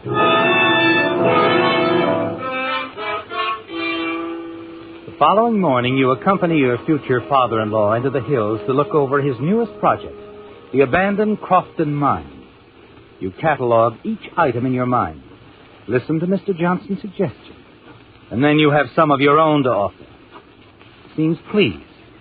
Son, I go along with those ideas of yours 100%. A lot of angles there I hadn't figured on. Oh, Mr. Johnson, one more thing. About that double cable running from the mine entrance here across the river to the road on the other side. Well, they're pretty worn out and rusty, aren't they? Well, I've already taken care of that, Danny. Going to have the boys put in a couple of new cables. Well, why? Like I said, they're all rusty. They won't hold up. I mean, why use the cables at all? Well, how else are we going to haul the stuff we take out of the mine here to the tracks across the river? We don't have to cross the river, Mr. Johnson. If we build a road from the main entrance to the new highway a few miles down, trucks could drive from the highway here to the mine on this side. We could load them on this side. Forget about the river. Well, it'd cost a little money, wouldn't it? Yeah, but it'd be worth it in the long run, considering the time saved.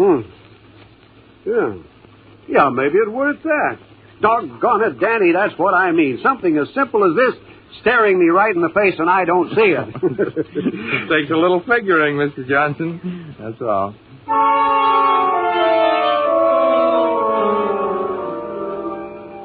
Plans for the reopening of the old Crofton mine run smoothly in the next few days, don't they, Danny? And you find more and more time to spend with Diane. And then one night something happens that you hadn't counted on. You drop Diane off at her house after a date. Walk back toward your car. Hello, Danny boy. Keller! Get in. Yeah, your sailor friend. What odds were you giving that I wouldn't find you? Look, how did you find me? That baseball picture you showed me in the bar. You forgot it showed your high school in the background. Trent City High. Or maybe you thought I was too high to notice it. Danny, I want my dough. All of it. You don't think I'd carry it around with me, do you? Then we'll trot on down to the bank in the morning and get it. I don't have it. I've invested it. You know, I was afraid of that, Danny boy.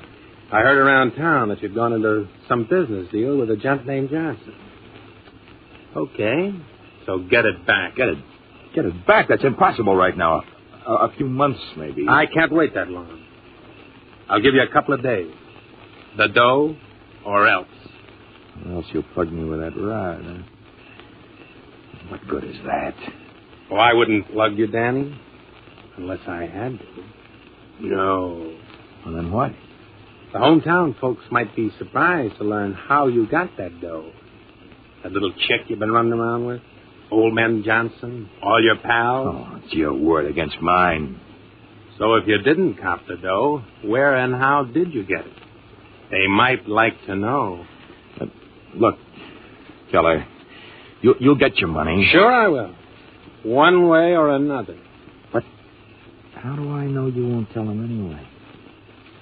You're good at laying odds. Suppose you figure that one out.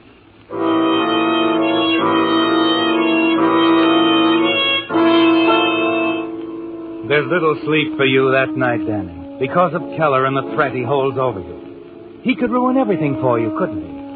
And the odds are that he will unless you stop him, silence him. It's a dangerous step to take, isn't it? One you must think over carefully, weigh the facts, the odds. You've made up your mind what to do when he calls you 2 nights later. You arrange to meet him on a quiet road just outside of town. He's standing by his car waiting for you when you walk by. Right on time, Danny boy. That's fine. What's in the shoebox? You wanted cash, didn't you? Yeah. Hold still. I want to make sure you... I don't have a gun. I'll decide that. No? No gun. All right, now how about putting yours away? Makes me nervous. Sure. Why not? Okay, let's have the dough. Open the box. The moment he slips his gun into his pocket, you open the shoebox, and your hand closes over the .38 you've hidden inside. Kelly staggers forward as he's hit. It's a brief struggle. His hands close around your throat. You pull away. Then he falls back and slumps to the ground. You stare at him for a moment. And suddenly you're aware that a car is approaching. You dive into the ditch. A truck, Danny, loaded with townspeople coming home from the barn dance at Fondale. And you recognize the voice of your friend Chuck. Hey, there's been an accident. Yeah. Well, let's have a look. What's going on? Hey! This guy's been shot, Chuck. He's dead. Yeah. They better go for the police, Jimmy. All right. The rest of us stay here. Wait. What's this in his hand? Part of somebody's shirt collar. Your hand goes to your collar. You realize for the first time that in the struggle, Keller ripped a good part of your shirt collar away. And if you're caught, it will be easy to prove the torn collar in Keller's hand came from your shirt. The odds against you have mounted fast, haven't they, Danny? You decide you've got to make a run for it. There's nothing else you can do. Hey, look! Look over there. Somebody running across the field. Hey, maybe that's the killer. Let's get him, you guys. Come on!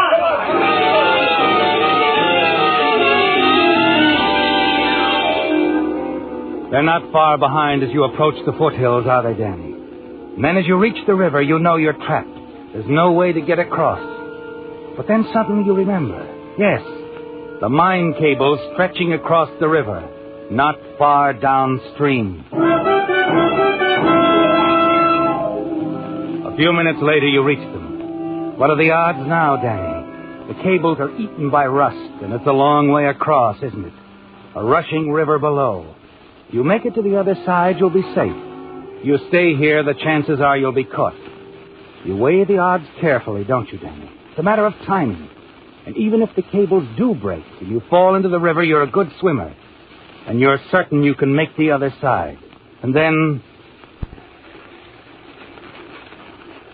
I tell you, I'm sure he came up this way. Well, he isn't here. Did you get a good look at him? No, it's too dark. He probably headed downstream toward the bridge, the only way across. Yeah. Hey, but wait a minute. I just happened to think of something. What about those cable lines leading across the river? They're around here someplace, aren't they? Well, yeah, sure. But a guy'd be a sap to try it. Hand over hand, more than 50 yards. I guess you're right. He wouldn't try it. Come on. Yeah. Oh, wouldn't I try it, Chuck? Wouldn't I?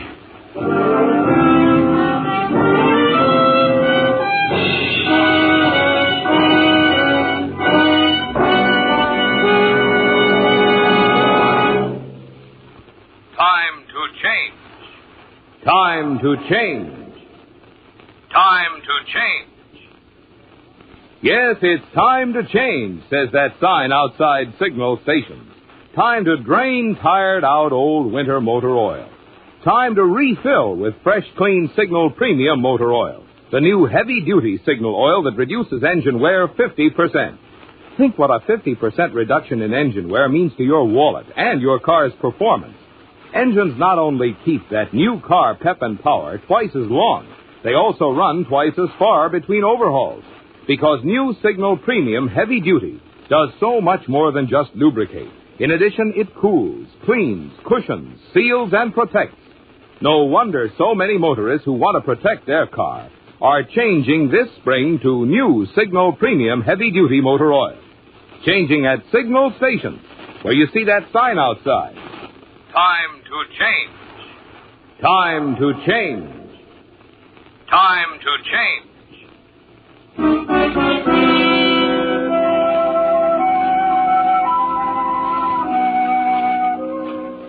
A small group of townspeople, shocked by the news of the tragedy, had gathered at the river's edge just below the Crofton mine.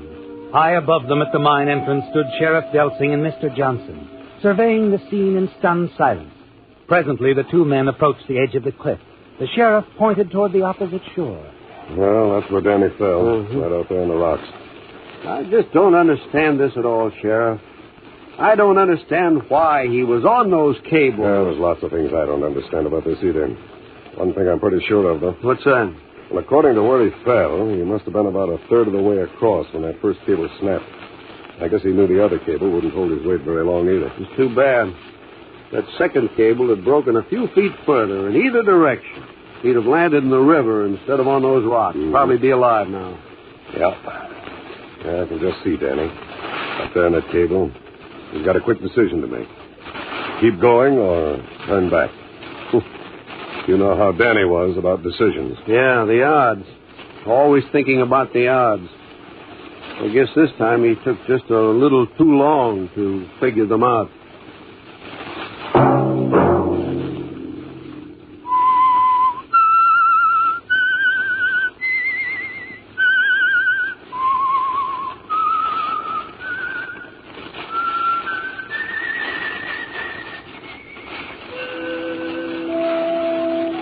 Let that whistle be your signal for the Signal Oil program, The Whistler, each Sunday night at the same time. Meantime, Signal Oil Company and the friendly independent dealers who help you go farther with Signal gasoline hope you'll remember.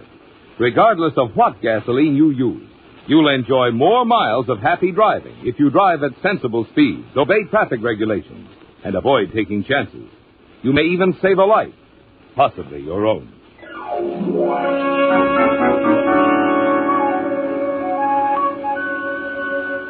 Featured in tonight's story were Bill Foreman as the Whistler, Lamont Johnson, G.G. Pearson, Tom Tully, Bob Bruce, Bill Boucher, and John Shea. The Whistler was produced and directed by George W. Allen, with story by Adrian John Doe, music by Wilbur Hatch, and was transmitted overseas by the Armed Forces Radio Service. The Whistler was entirely fictional. Any similarity of names or resemblance to persons living or dead is purely coincidental.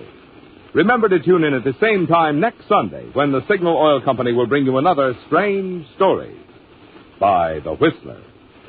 Marvin Miller speaking for the Signal Oil Company.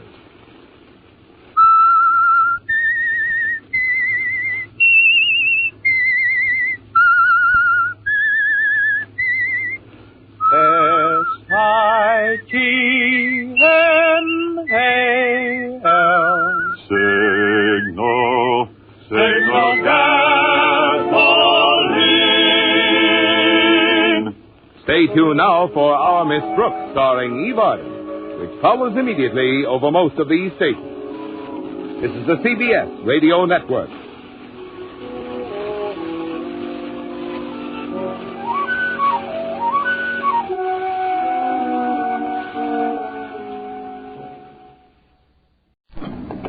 This is Orson Welles, speaking from London.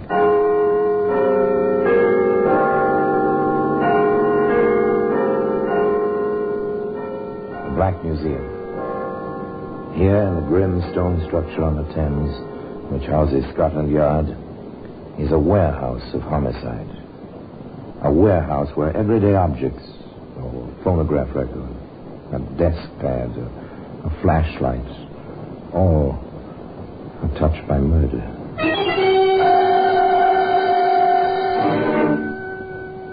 And here's a leather bag. That's a familiar object. A doctor carries a bag like this, or a bank messenger, or a payroll clerk. Neat, compact, light. Not the kind of thing to carry the weight of death. You know, Sergeant, I like to think of all our cases as wrapped up neatly in a bag, like this. One package. I know what you mean, Inspector. This case now, it should have been open and shut. Like that. Today, that leather bag can be seen in the Black Museum.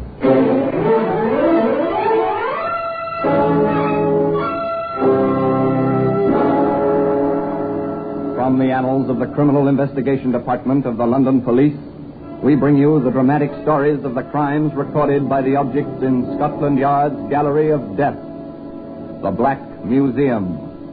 In just a moment, you will hear The Black Museum, starring Orson Welles.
Now, The Black Museum, starring Orson Welles.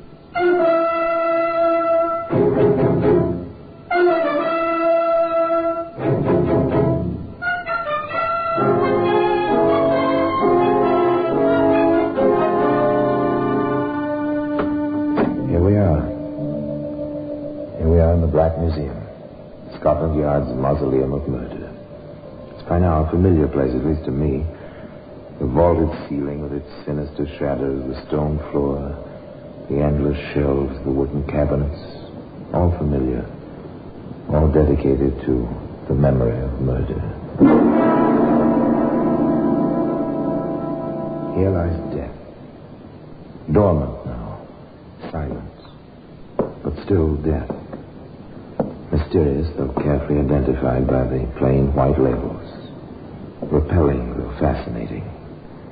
The means to murder, arranged on exhibition. It was a symbol, created with skill for the rhythm of dancing, the sound of revelry. One fingerprint on this spun brass, and from it, the web was spun which brought a killer to his just and proper end. A revolver designed for death. Have you ever heard of Russian roulette or death by chance? There was no chance in the game where this revolver was used. The victim was picked. The murder was deliberate. The leather bag. Part of a puzzle. A jigsaw puzzle involving life and death and greed, which was never quite completed. A puzzle which began in the railroad yard at Almouth in the coal district around Newcastle.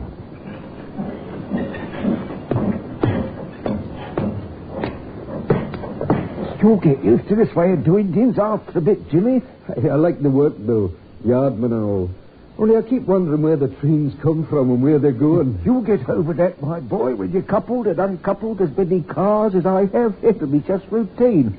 Train comes into the yard, like this one. Climb aboard, check the carriages, each compartment, like we're doing now. Then break it up, reassemble, have it on its way again. Here now. What's all this? Looks like paint to me. Somebody spilled something on the carpet. Left what it is under the seat here. Yeah. Ain't that pretty? Have a look, Jimmy. It's a man. Dead. I've seen enough dead uns in the war to know about that. This is where the police murdered.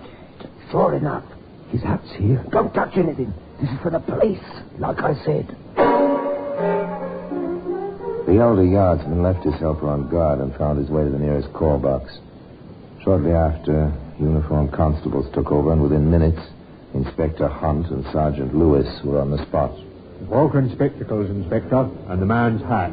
Name, Warren King on the band. Any other identification? Passed to the premises of the Bannister Colliery. Worked for the mine company. And a return ticket to Newcastle. Yes, he won't be needing that with 5 bullet holes in his head. Well, nothing else here, but we'd better broadcast the information we have on him. Someone on the train may have seen him with someone else. Usual routine. The steady, inexorable routine of the police. Notify the employer, the next of kin. Advise the newspapers and the BBC. Request information.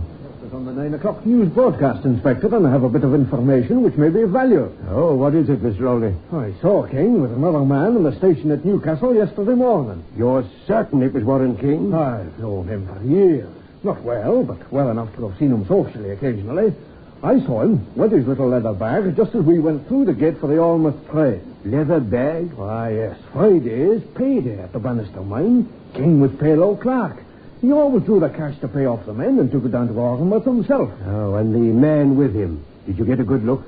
No one I knew, but I did have a good look at him. On the tall side. Brown suit, blondish hair, quite well built. I should judge he was about 35 years old, weighs about 180 pounds. You got that description taken down, Sergeant? Yes, sir. Good. We'll have an all-station alarm on him and broadcast the description. It can't hurt at this stage of the game. Mr. Olney, would you... Another step in the routine, another broadcast description. Wanted for questioning concerning the shooting on the Newcastle-Almouth local. And now, of course, the rumors came in.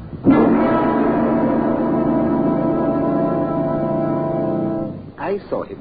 On a bus it was. The exact description, even the brown suit. And he looked guilty, if you ask me.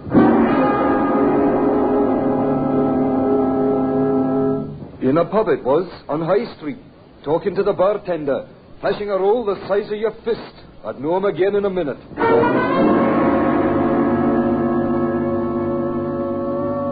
He was sitting across from me on the train, right in the same compartment. Me in the same compartment, that close to a murderer.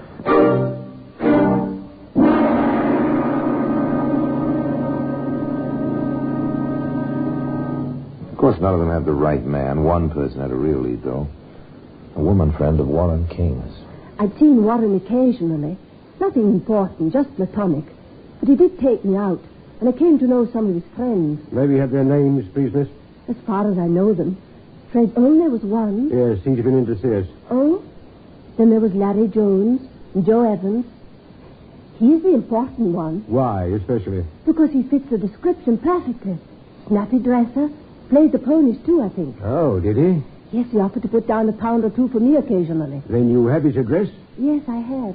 It's over Waddington Way. Sergeant Lewis drove over to the address mentioned for one Joseph Evans. It was a polite inquiry. Is there Joseph Evans lives here? Why, yes, sir. Second floor front. You can go up. He's at home. The sergeant climbed the stairs.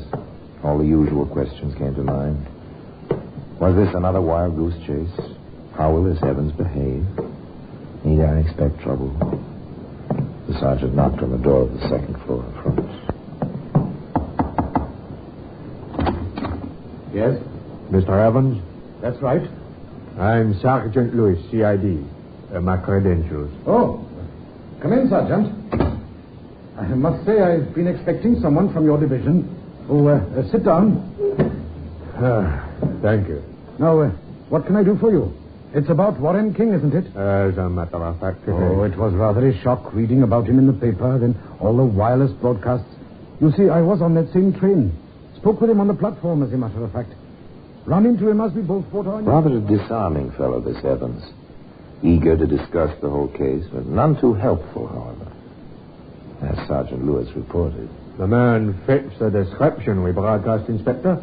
He states, here, he put it down in writing. We talked briefly, Warren and I, then he went on to the first car while I stayed at the rear of the train. I was on my way to see Campbell of Blue Colliery. But I was into my paper so deeply. I'm a racing fan, and it was Grand National Day that I rode past Stannington, my station, and didn't quite realize it until the train lapsed at the curve outside of Morpeth. I got off at Morpeth and paid the extra fare. Does that check? Yes, sir.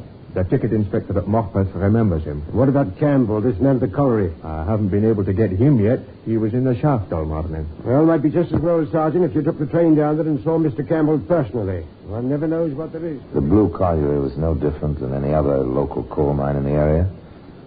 Same black tipple, same cage, same coal dust. Mr. Campbell was the engineer in charge. What's that, police, you say? The CID Newcastle, sir. We're making inquiries concerning a Joseph Evans. I know the man. What about him? Did he have business with you this past Friday? Not that I know of. He says he was on his way down here to see you. He never got here. Were you expecting him? Were such visits a part of his regular schedule? I was not expecting the man. He's a free agent. Comes and goes without hindrance. I've no control over his doing. Thank you, Mr. Campbell. Was this a discrepancy in Evans' story? After all, he hadn't said that Campbell was expecting him. If you don't mind, Mr. Evans, Inspector Hunt would like to ask you a few more questions at headquarters. Evans was quite eager to cooperate. He went along with the sergeant. While he was at headquarters... Mr. Evans is quite probably furious by now. Held at the station, waiting for you, Inspector. No doubt. The place doesn't yield very much, does it? Just the pawn ticket so far. Not unusual for a racing fan to have such things in his flat. No, rather run-of-the-mill. We'll check them now. One of the constables says you want me. You run this building? Run it and own it. I see. Would you mind telling us whether Mr. Evans was regular with his rent? Oh, he is now. He paid the 3 months he owed me last Saturday. And a man carrying a missing payroll was killed on Friday. Or did Joseph Evans make his killing on the Grand National? This would come out eventually, the inspector believed. For the present, the question of legal identification was paramount. There will be 9 men in the room, Mr. Ronip. All of the same description, approximately, as the man you told us you saw with Mr. King on Friday. We'll ask you to pick out that man if he's present. I'll do my best, Inspector. Well, Mr. Ronip? Right from the left. That's the man I saw with Warren King. That's the man we're holding. One question, sir. Did you see him enter the same car as Mr. King? No, sir. I looked away for a moment. When I glanced that way again, they'd both disappear. I assumed they were riding on a train together. Thank you, Mr. Ronip. The identification parade had yielded some result. Yet all the time, the answer to the riddle lay in the plain leather traveling bag. Yes, that same bag which you can see today. in the Black Museum. In just a moment, we will continue with The Black Museum, starring Orson Welles.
And now we continue with The Black Museum, starring Orson Welles.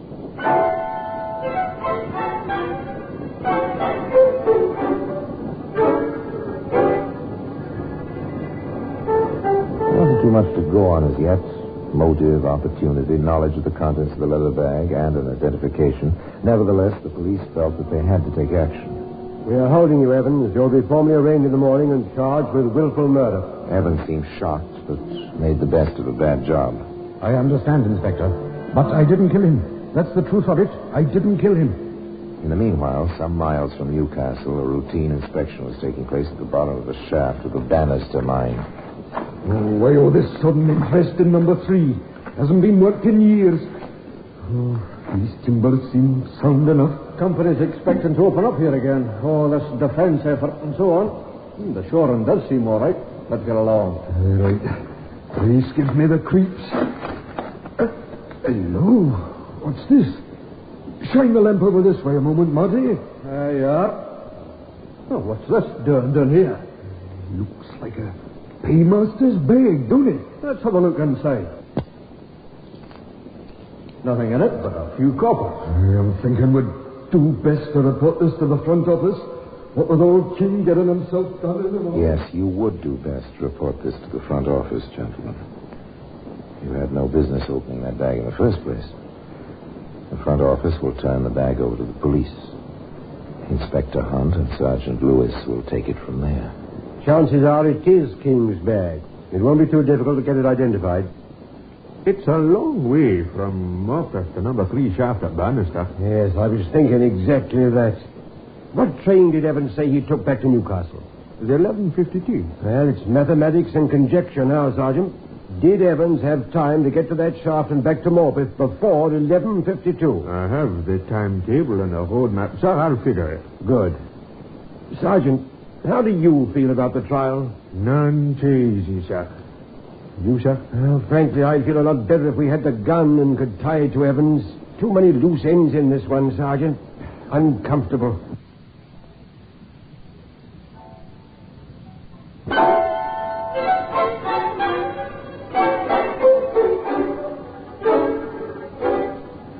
Joseph Evans was none too comfortable himself, nor was his defending counsel. They had the usual conferences in the lawyer's room of the prison where Evans was held, pending the trial. All right, man. You've admitted you spoke with King on the station platform. What then? Well, he went on about his business. Said something about the forward part of the train being closer to his exit gate at Olmouth. I went to the rear. For the same reason. The exit is at the rear at Stannington. But you didn't get off at Stannington. I told the police I missed the station. I was studying the racing form for the Grand National. I had a bet to make. Did you? I did. And I won. Worse luck. Then that's how you paid your back rent. Exactly. And not even a bookie stub to prove it. Once gambling has paid off in reverse. You win and you're in trouble. Can you find your bookie? No, he's disappeared. No trace. It's flimsy. But it would clean up part of what the Crown will claim was the motive. Look here, can't you possibly remember anyone who was in your compartment with you? I wish I could.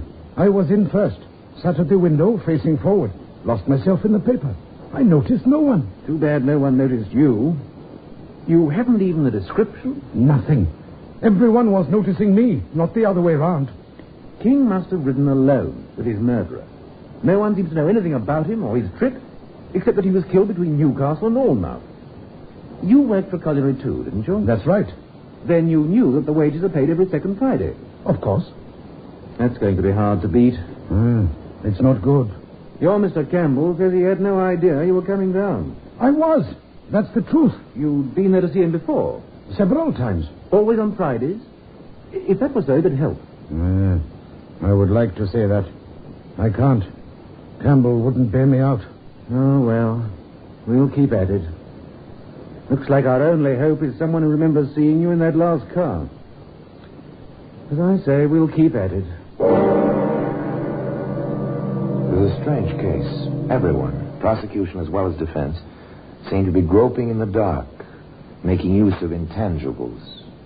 People were observant, people were blind, people volunteered information, others stayed away, or didn't realize they were part of the evidence. The Crown built a fairly strong, circumstantial case. I was present when identified. There is no question he was on that train that Friday morning. He could have made it to the number 3 shaft, tossed the bag down, and made the 11:52 at Macbeth. I tried it myself one morning. I managed it walking.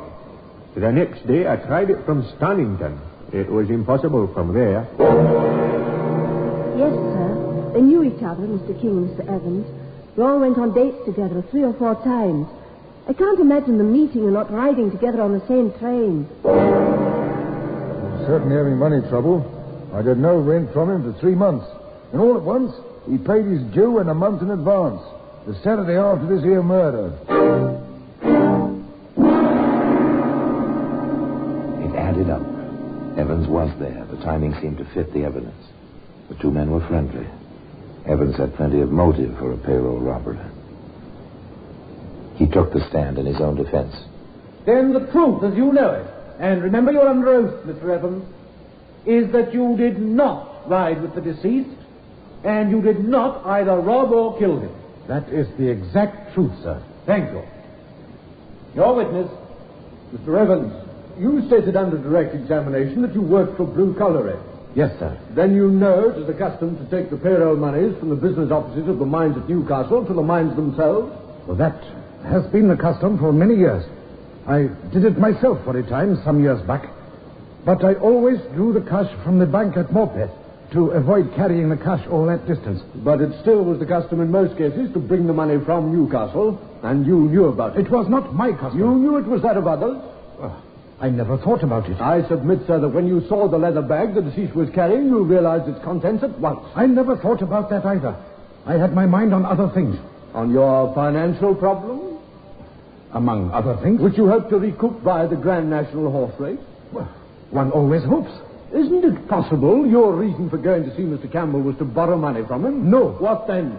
You must have had some good reason for this trip. Well, it was in the line of business. Will you state what line of business? It was about some wages he was paying. On that Friday? I did not know if he paid on that Friday or the next one. You were at the mine the week before? I was. Were the men paid that day? I don't know. I don't remember. Mr. Evans, are you familiar with firearms? One time I was a guard. I carried a revolver in those days. Where is that revolver now? I don't know. Did you lose it? Or sell it? Or throw it away? I gave it back to the company with my uniform when I became an inside worker. Does the company own those firearms? Yes. Do you know where they're stored? Yes, I do. I ask you, Mr. Evans, did you take one of those revolvers with you on that Friday morning with intent to kill? Use it against Mr. King? Clean it and return it to its place before anyone noticed it was missing? No, of course not. Why should I? Can't you think of any good reason, Mr. Evans? No, of course not. I can think of several. Your financial problems, your intent to kill, even perhaps jealousy over Mr. King's attention to your mutual lady friend. That is not so. There was nothing. 5 bullets were pumped into Mr. King's head. 1 would have been sufficient. This suggests the additional motive of revenge. Well, Mr. Evans? I didn't kill him. I didn't. You can't make me say I did. I didn't do it. I didn't kill him. I didn't. Joseph Evans was not a good witness under cross-examination. He admitted nothing. But the impression that he knew many things which were left unsaid was vivid even in the stenographic record of the trial. The jury retired after 3 days of listening to the evidence. 2.5 hours later, they returned. Joseph Evans rose in the prisoner's box and faced them. The clerk asked, had they reached a verdict? We have. What was their verdict? We find the prisoner guilty. No. I am innocent. I spoke the truth. I never touched him. I didn't do it. I didn't do it. Who spoke the truth? The foreman of the jury or Evans? The only witness could never speak. And that witness, the leather bag, can be found today, as I've told you, in the Black Museum. Orson Welles will be back with you in just a moment.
Now here in person is Orson Welles.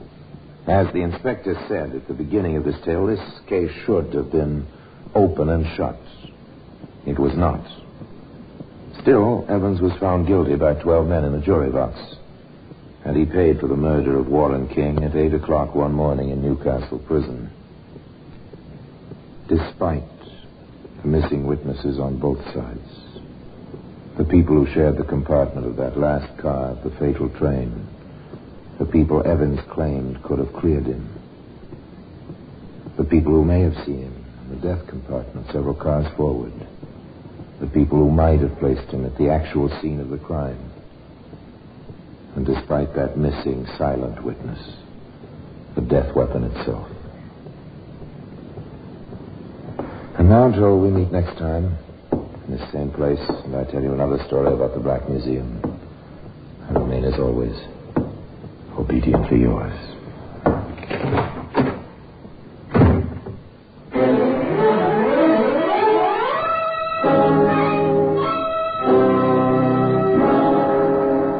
The Black Museum, starring Orson Welles, is presented by arrangement with Metro-Goldwyn-Mayer Radio Attractions.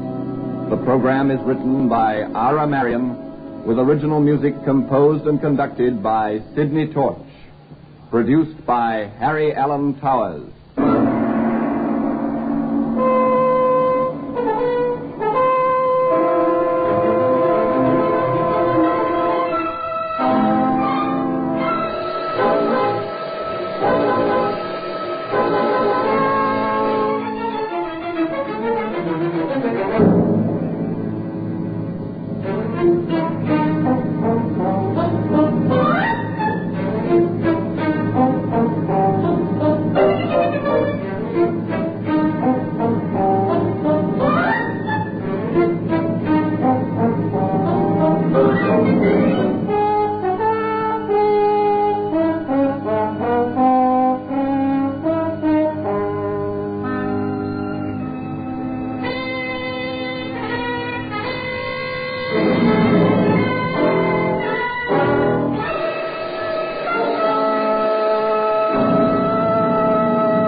Mutual presents The Mysterious Traveler.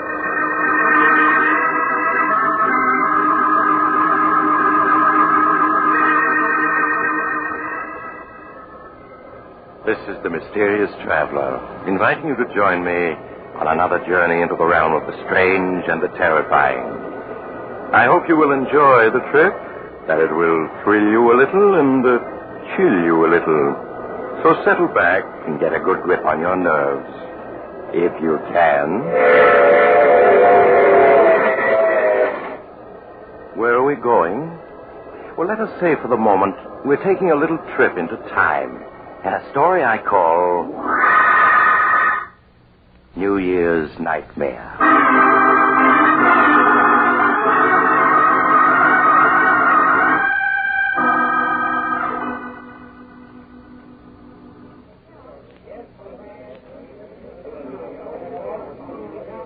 As the old year entered its last minute, the crowds at the Club Tropicana were waiting expectantly for the clock to strike midnight.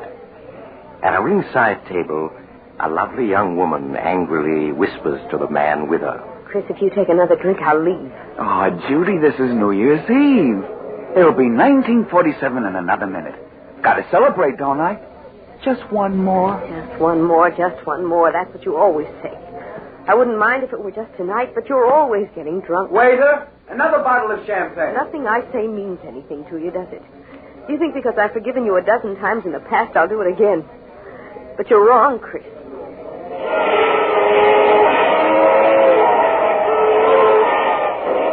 Happy New Year, darling.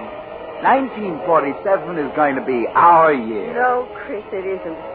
I won't marry a man who gets drunk in New York and wakes up the next day in another city. Oh, Judy, what are you saying? You don't mean that. You know I love you. Yes, Chris, you love me. But not enough to give up drinking. I'll miss you, Chris. Miss you terribly. But I know I'm doing the right thing. Judy, don't talk like that. I couldn't live without you. You know that. Won't you? I'm sorry, Chris. Here's your ring. Will you please take me home? You don't have to leave. If the sight of my drinking is too much for you, I'll go someplace else and do it. Martin will take you home. Happy New Year and goodbye.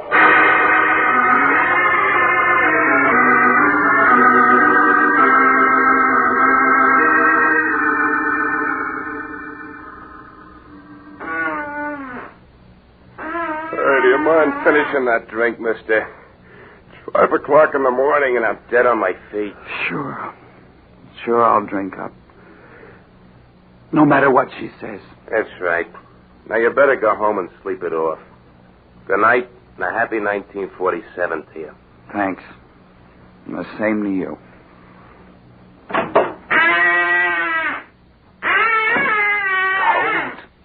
Gotta find another bar. New Year's. Gotta celebrate.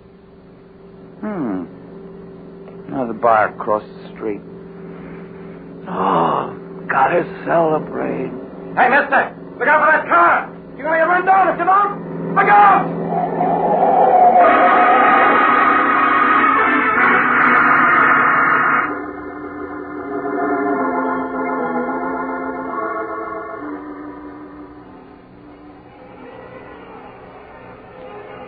Oh, my head.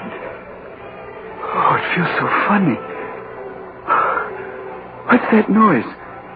Those horns. Well, darling, it's midnight. New Year's. Oh, my head, it's throbbing so. Where am I? How did I get here? Why, darling, you live here.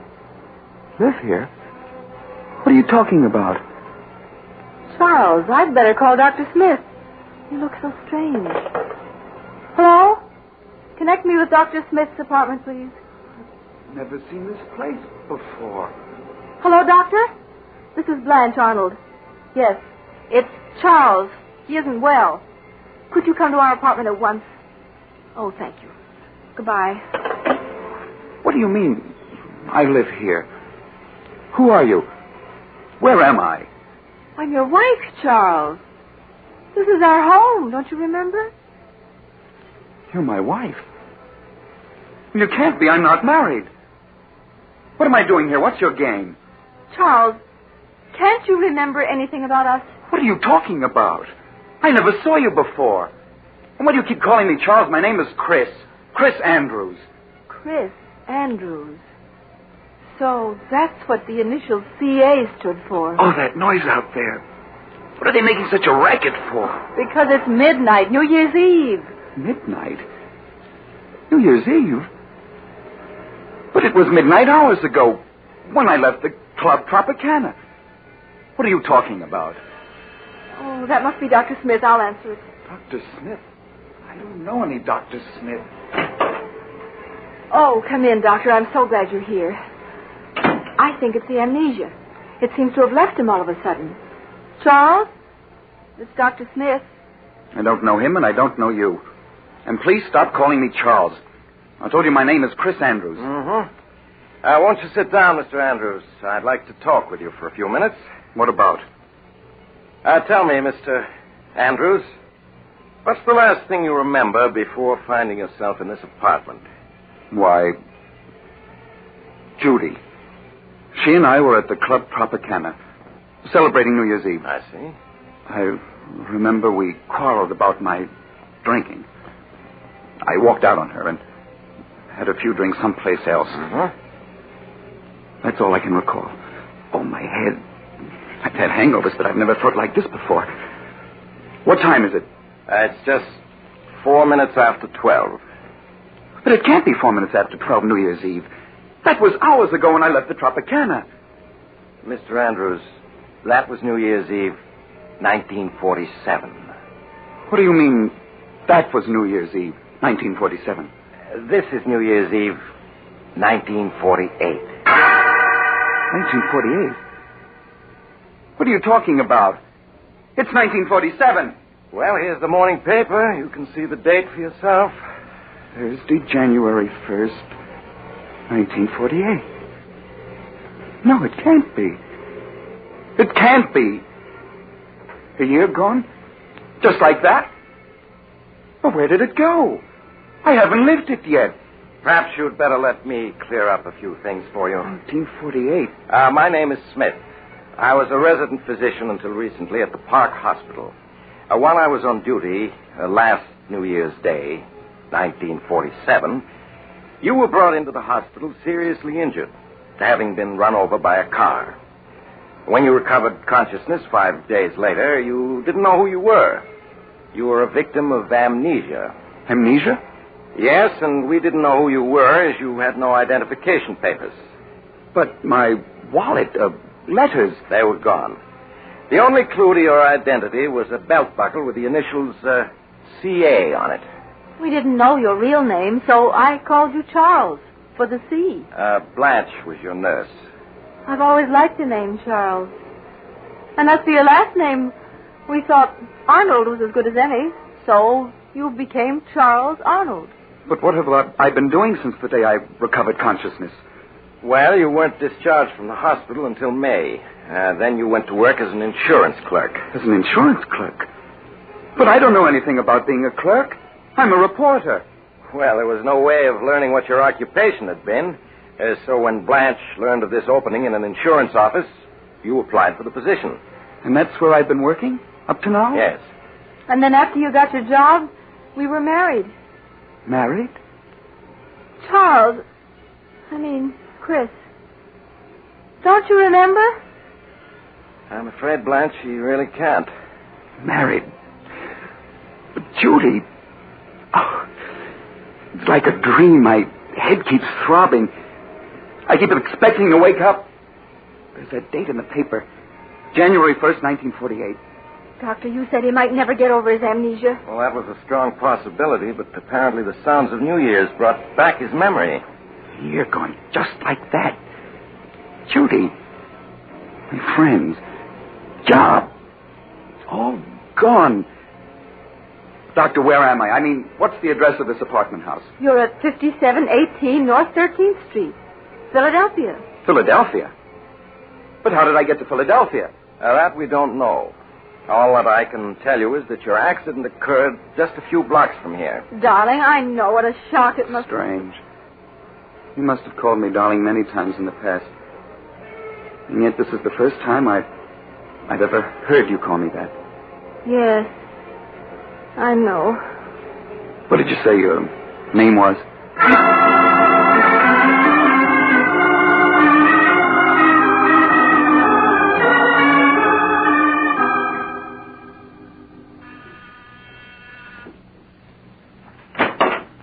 Oh, hello, Doctor. Come in, won't you? Thank you. How are you, Blanche? All right, I suppose. How's Chris getting along? He's fine. It's just... Why, Blanche, what's this? I've never seen you cry. Here. No, it's just that everything's so changed. Those 6 months Chris and I were married before he regained his memory were the happiest of my life. And now? This past month since he got his memory back, it's been as though I were married to a stranger. It isn't as though he doesn't try to be nice to me, but it's also obvious he doesn't love me. Now, Blanche, you mustn't say that. It's true, I tell you. How can a man love a woman those first 6 months as he loved me and then fall out of love with her when he's regained his memory? Well, you must have patience, Blanche. It will take time for Chris to adjust himself to what's happened. He fell in love with you as Charles Arnold, and I'm sure he will as Chris Andrews. You just must give him time. Chris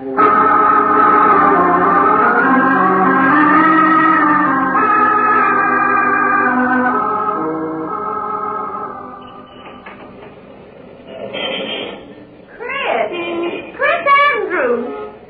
Chris, it is you! Judy! Oh, Judy! Oh, just let me look at you. This can't be true. You're being here. Oh, it is. It's been a long time. Yes. A year and a month since New Year's Eve, 1947. Chris, what are you doing here in Philadelphia? I live here. Well, so do I. I got a job with Ryan and Company as a copywriter here a few months ago. Look, Judy, we can't talk here on the sidewalk. Oh, that's right. Well, look, I live only a few blocks from here. We can go to my apartment. Oh, that's fine. There's so much I want to ask, and there's so much to tell.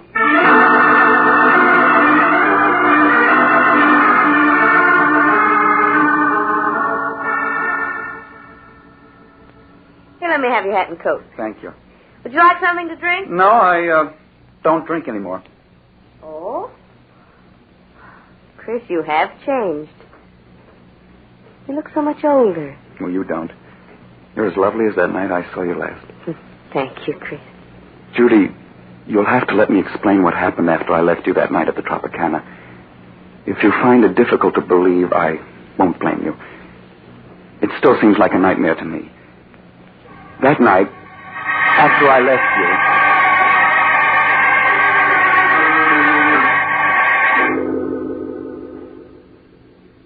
And so now you know everything. From the moment I last saw you to this one. Oh, no wonder you look different after having gone through an experience like that. Well, you're all right now. You know who you are. You're happily married. You have a job. I'm not happily married, Judy. Chris, you mustn't talk like that. Surely you must have loved your wife if you married her, and she hasn't changed. Judy, there's never been anyone for me but you. You know that. And you still feel that way about me. No, I don't. When we met tonight, that old look was still in your eyes. You do care. You know you do. Please, Chris, no matter how I feel about you, it's over now. You're married, and that's all there is to it. I wish you'd go, and I don't want to see you again.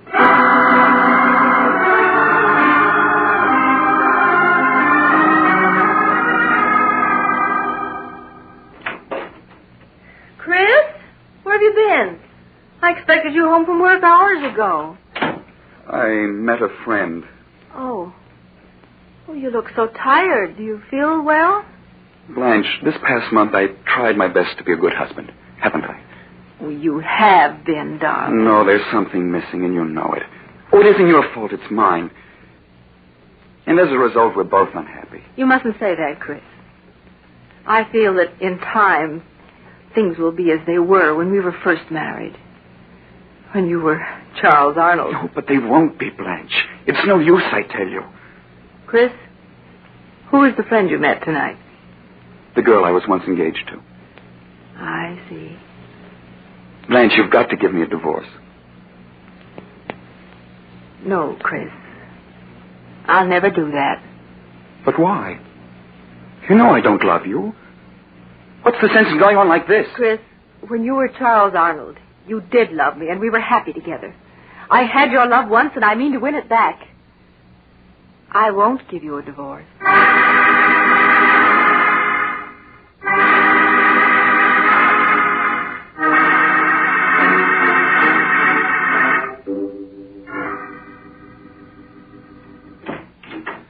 Hello, Judy. Chris, I asked you not to call on me again. Judy, I've got to talk to you. May I come in? Well, all right. But just for a few minutes. Thank you. Judy, even if we hadn't met again a week ago, things wouldn't have been any different between my wife and myself. I'll never love her. And I'm not going on with her. What do you mean, Chris? I'm going to leave her, Judy, and start all over, someplace far away. I just came around to say goodbye. Are you set on leaving her? Yes. Nothing can change my mind about that. Now, you've got to understand my position, Chris. I could never be happy with you if I thought I'd been the one who came between you and your wife. But if you are going to leave her, I would like to see you again when you're free. Would you, Judy? Yes. But I don't want to see you until she's given you a divorce. Divorce? Judy, I am going to be free. Nothing's going to prevent it. Nothing.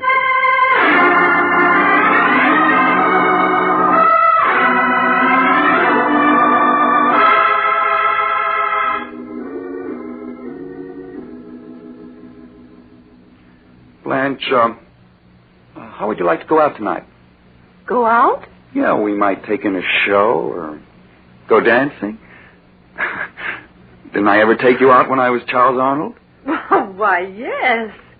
We used to have wonderful evenings together then. Well, why not now? Unless you don't want to. Oh, Chris, there's nothing in the world I'd rather do. Hey, why the tears? Oh, it's just that I'm so happy. Oh, come here. Did this Mr. Arnold ever put his arms around you? Like this? Oh, yes, often. Oh, Chris, stop squeezing me so tight. Chris. Sorry, darling. Oh, you almost squeezed me to death. That's so you remember that I'm your husband and not Mr. Arnold. And Blanche. Oh, yes, Chris. I'm taking a week's vacation soon. What do you say if we go up to the Adirondack Mountains for a week of winter sports? Oh, Chris, I'd love to. Well, it'll be like a second honeymoon.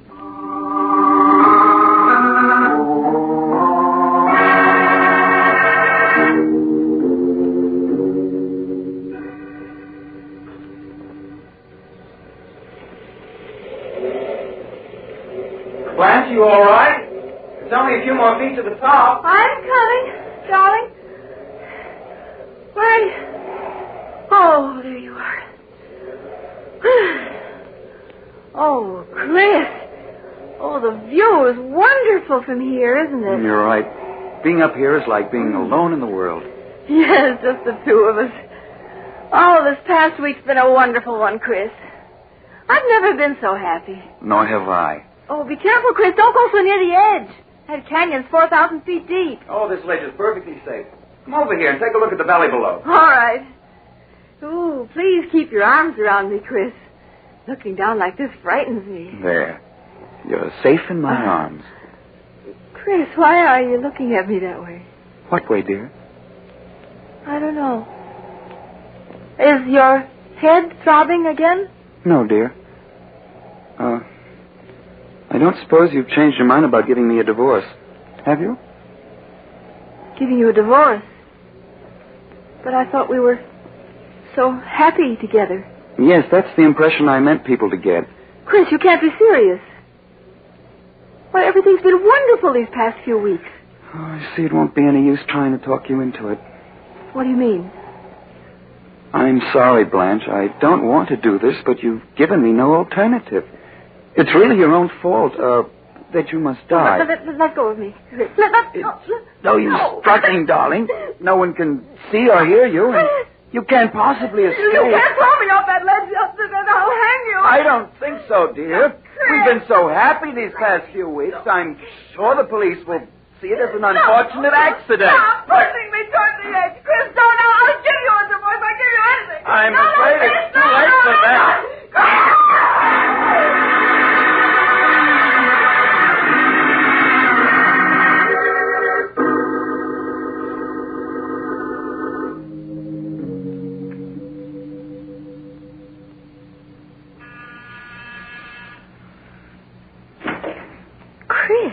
Good evening, Judy. May I come in? Why, yes, of course.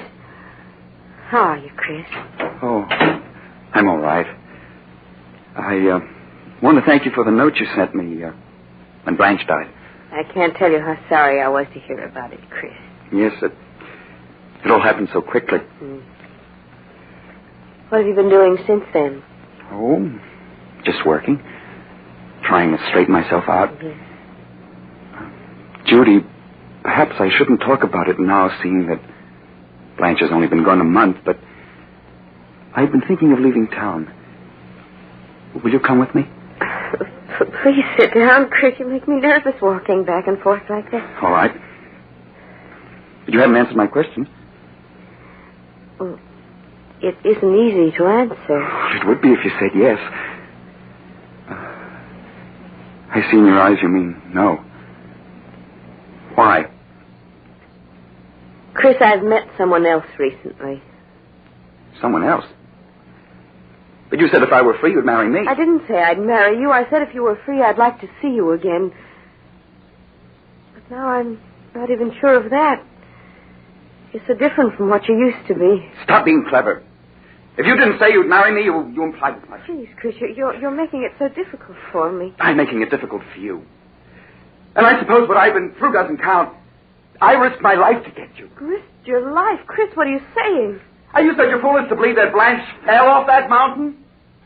Chris, you didn't. Yes.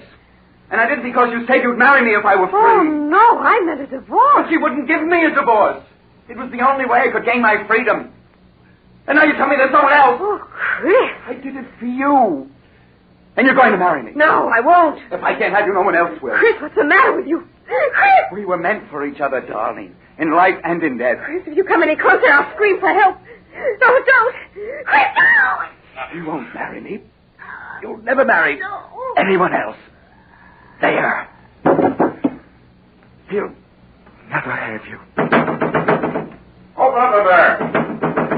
Is anything you all right? Call the police. Oh, I didn't want to do it, darling. But you forced me to.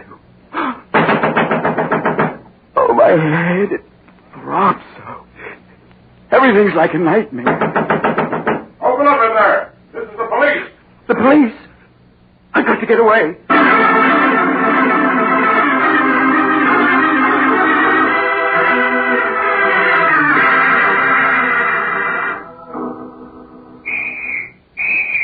Oh, they're closing in on me. There's no escape from this room. Let's work our way down from this end of the rope to the other. They'll never take me alive. Never. I've got 5 bullets. 4 for them and the last for myself. Hey, you're not drunk. Maybe had me had one of those chimneys. Oh, my head. It keeps throbbing so. If I could only think. All this can't be real. It's like a horrible dream. And yet they're coming for me. Right. There's someone behind that chimney over there. Get them to cover. They'll never take me alive, never. I'll show them. Keep down, Mike. Why don't you come and get me? If I shoot it out with me, huh? I'll show you. Come on, Mike. His gun is empty. Oh, empty. You'll never take me alive. Never! He's climbing up on the ledge. It's 15 stories down. I'm coming, Judy. I'm coming. He's going to jump. I'm falling. Falling!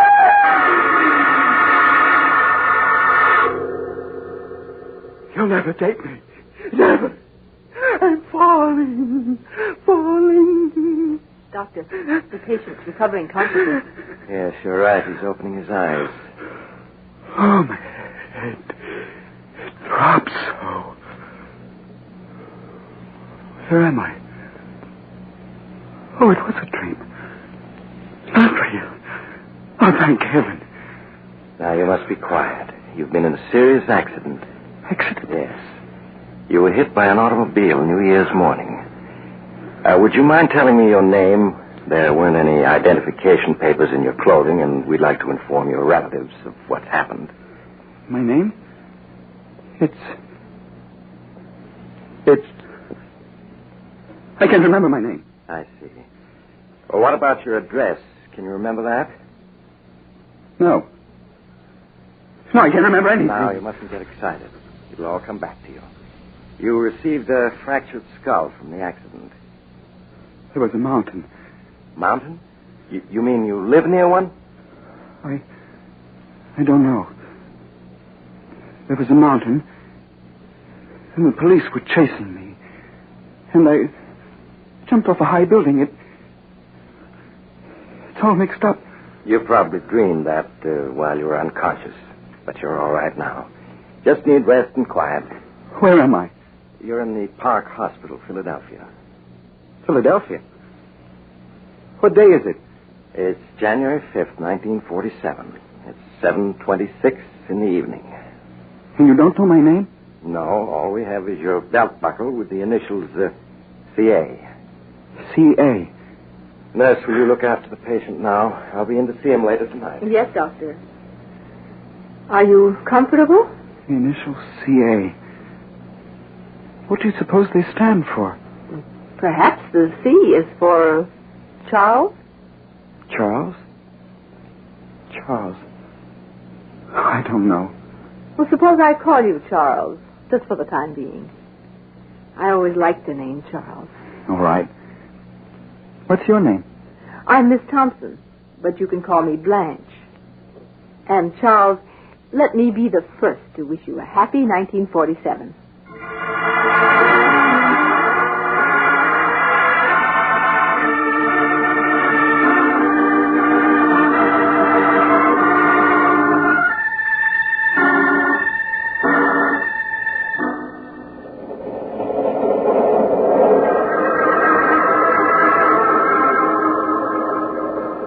This is the mysterious traveler again. Have you enjoyed our little trip? Oh, by the way, I want to wish you all a very happy New Year. And I do hope you'll be careful about making new acquaintances. And perhaps you'd better keep an eye on the old ones, too. For after all, who can foretell the future? Not even Chris Andrews, or should I say Charles Arnold, knows what's in store for him. But we do, don't we? And speaking of the future, Oh, you're getting off here. I'm sorry. But I'm sure we'll meet again. I take this same train every week at this same time.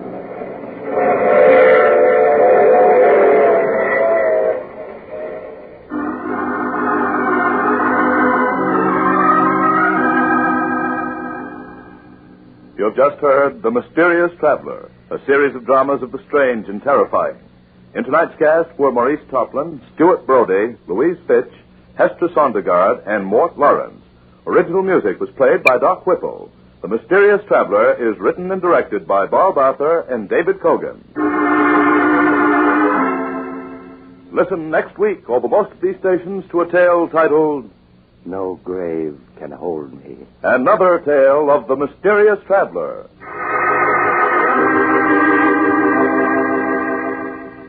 The Mysterious Traveler has been presented from our New York studios. Carl Caruso speaking. This is the Mutual Broadcasting System.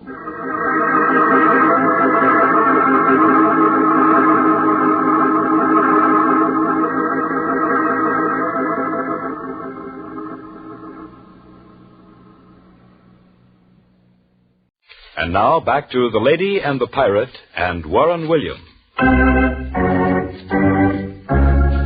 The battle raged on. I saw our gallant captain fall, slashed by a dozen cutlasses. And then, through the melee, I saw the man I'd sworn to capture and hang. There he was, Black Richard, brandishing his heavy cutlass now red with blood. I challenged him. Black Richard Templeton, surrender in the name of the king. You asked Black Richard to surrender? Look around you, lad.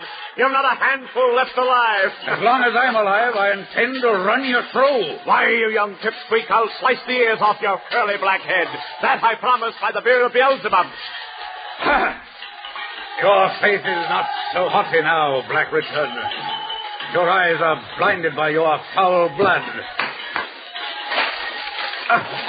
I got him, Black Richard. Christ him right into the sea with a belaying pin, I did. Oh, Captain, your face is bashed in a bit. Here, Captain, sit down when I finish off the rest of this high-born scum. It'll only take a blooming minute. My unexpected fall into the water revived me almost immediately. Looking up at the ship, I saw that I had fallen close alongside Lady Ruth's cabin. Cecile was at the window, looking frantically down at me. Hurry, Mr. O'Connell, hurry. The pirates have come below. Go first, Cecile. Hurry, Chipmunk. I'll get my jewels. Open up in there. Open up or I'll carve the heart out of your body. Here I come, Mr. O'Connell. All right, Cecile, quickly now. Ruth! Ruth, where are you? Hurry! Hurry! Well, shiver my timbers. Look what I captured. Cecile and I, clinging to our spar, watched the Royal Vengeance break out in angry flames and then, like a tired warrior, slowly sink into a foaming sea. In the far distance, we could see the pirate ship Elizabeth settle slowly by the bow. It had been a death struggle. But fate was kind. The very next morning, a British man-of-war sighted us adrift and saved our lives. Eventually, Cecile and I reached the Carolinas. But the weeks passed, and nothing more was heard about the gallant crew and the Royal Vengeance, or from Lady Ruth. Strangely, too, nothing more was heard from Black Richard. He had disappeared just as mysteriously as the rest. What had happened? I was sitting in my chambers one afternoon, almost 2 years later. There's a lady to see you, sir. She says you will recollect. Her name is Carroll. Lady Ruth Carroll. What? Lady Ruth Carroll? Oh, I can't believe it. You, Lady Ruth. Your obedient servant, sir. May I enter? Oh, by all means. But you must be a ghost. I simply can't believe that you're alive. Here, sit down. Thank you. I had great adventure, Mr. O'Connell. I've lived and I've learned. I'm not the same girl you once knew.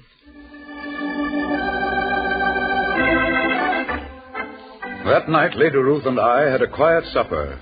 I didn't want to seem impatient, but inwardly I was seething with unanswered questions. And then... I know you want to hear about the rest of the story, Mr. O'Connell. As you know, the door of my cabin was broken down just as Cecile escaped through the window. As the door crashed, I turned and looked at my captor.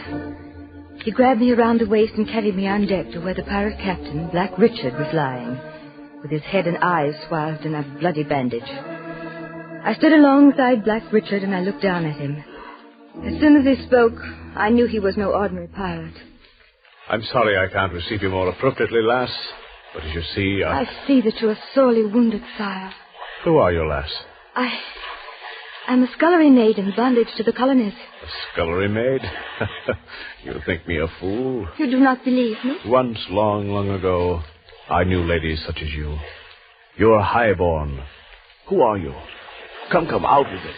I'm only an English girl, proud of her heritage and her race. Well said. Well spoken. It is my misfortune I can't see you. Not for the present, at least. And please don't try. I'm nothing much, I assure you. Come now, I will change your bandages, and then we must leave this ship. Your cannon have set it afire. Morris, avast there. Aye, Captain. I be here. Are all off? All off, sir. All but us three. I have the boat waiting. But hurry, Captain. The fighter's gaining. Now then, lass, we'll attend to my hurts. If you will pardon the use of my petticoats for bandages. No man was ever luckier. First, now, I'll take the bandage from your eyes. Here it comes. Why the gasp? Does the sight of blood frighten you? Oh, no. Oh, no, it isn't that. It is an ugly wound, I know. Not one for fair eyes like yours. It's not the wound, Oh, sire, forgive me. You must be in pain. The pains of the flesh are small. Much worse, I know that my fighting days are over. I know that I'm blind. Is it not true, lass? Yes, sire, it is true. You are blind. The three of us set out in the small boat. By that time, the Elizabeth had sunk beneath the waves. During the night, we suffered our first casualty. Morris, the pirate who accompanied us, was washed into the sea. Finally, after I'd given up all hope, I sighted land. It turned out to be a small, uninhabited island. Our landing through the heavy surf was miraculous. Black Richard was greatly weakened through the loss of blood. I half carried, half dragged him up to the beach. He spoke to me weakly. So this is the finish for Black Richard, scourge of Britain. It is well. It's only right that you know that for 10 years I've been at war with my own beloved land, my own British Isle. I built a free country in the wilderness, one where there's no servitude, no bondage. But now, for me, it's over. Yes, over, but for one last task. Lass, in England I was once a rich man. My fortune is still there. I'm alone, having neither wife nor child. Only a sister, God bless her memory. But she's wealthy in her own right. I need someone to bring the money back here to my new country. If I die without a will, it will revert to the crown. Lass, if you could see the smiling faces of the people who live free of bondage. There's nothing I would rather see, Richard. And you shall, too, because I'll tell you where my free land lies. But first, I must draw a will. You shall be the beneficiary. And I have your solemn word that the money will be turned over to my free colony? My solemn word, sire. I have naught but my dagger. Help me to my knees, child. Yes, sire. I'm up. Now, lass, in the name of a free people, bear your back. I'm taking my dress off. I shall hurt you, child, mightily. I shall try not to scream. Hand me my dagger. Here, sire. Ready? Ready, sire.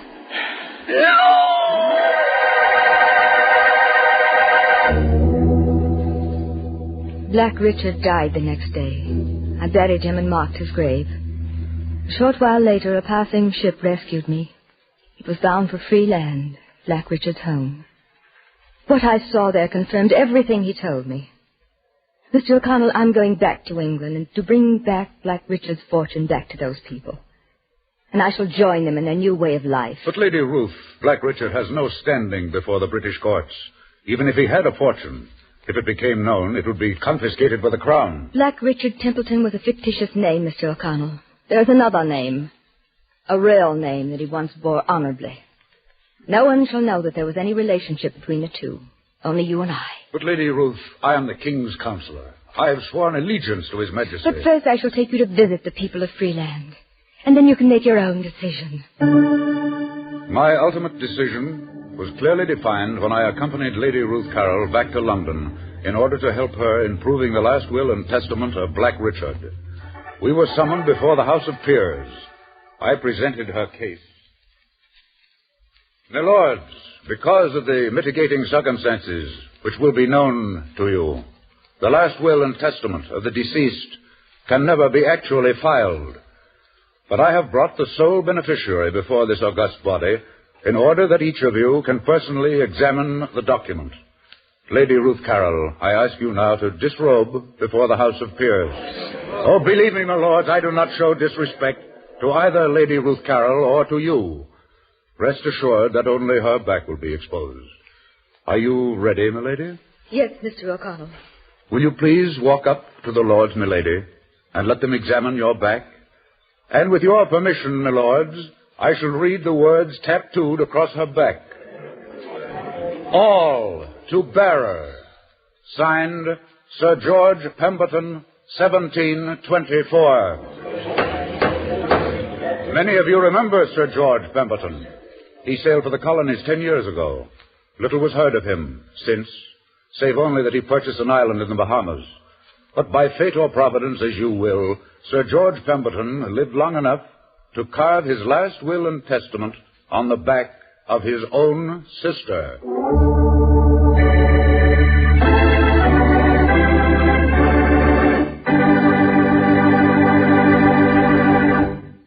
Warren William will be back in just a moment to tell you what the official records say about the case of The Lady and the Pirate. But first, here is a brief message from your announcer.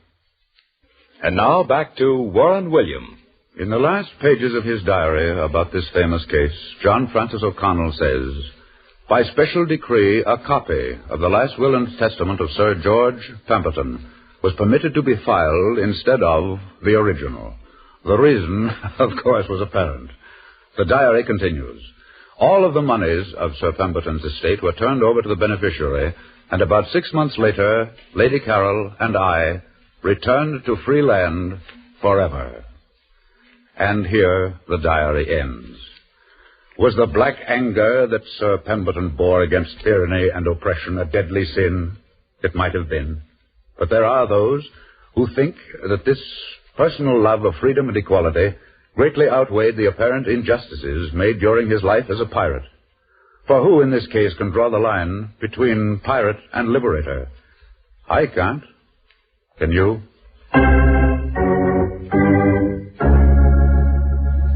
Next week, my story is about a man who, in his last will and testament, bequeathed the one and only thing he held most dear in life to, of all people, his competitor. It was not money nor jewels, but much more important, the girl he loved and hoped to marry. Fortunately for all concerned, this will was never filed for probate. But you'll hear a story as beautiful, as poignant, and as realistic as any ever heard before. We call this unusual story The Prince of Broadway. This is Warren William inviting you to listen again next week. Strange Wills is written by Ken Crepine and directed by Albert Ulrich. This is a Teloways feature produced in Hollywood.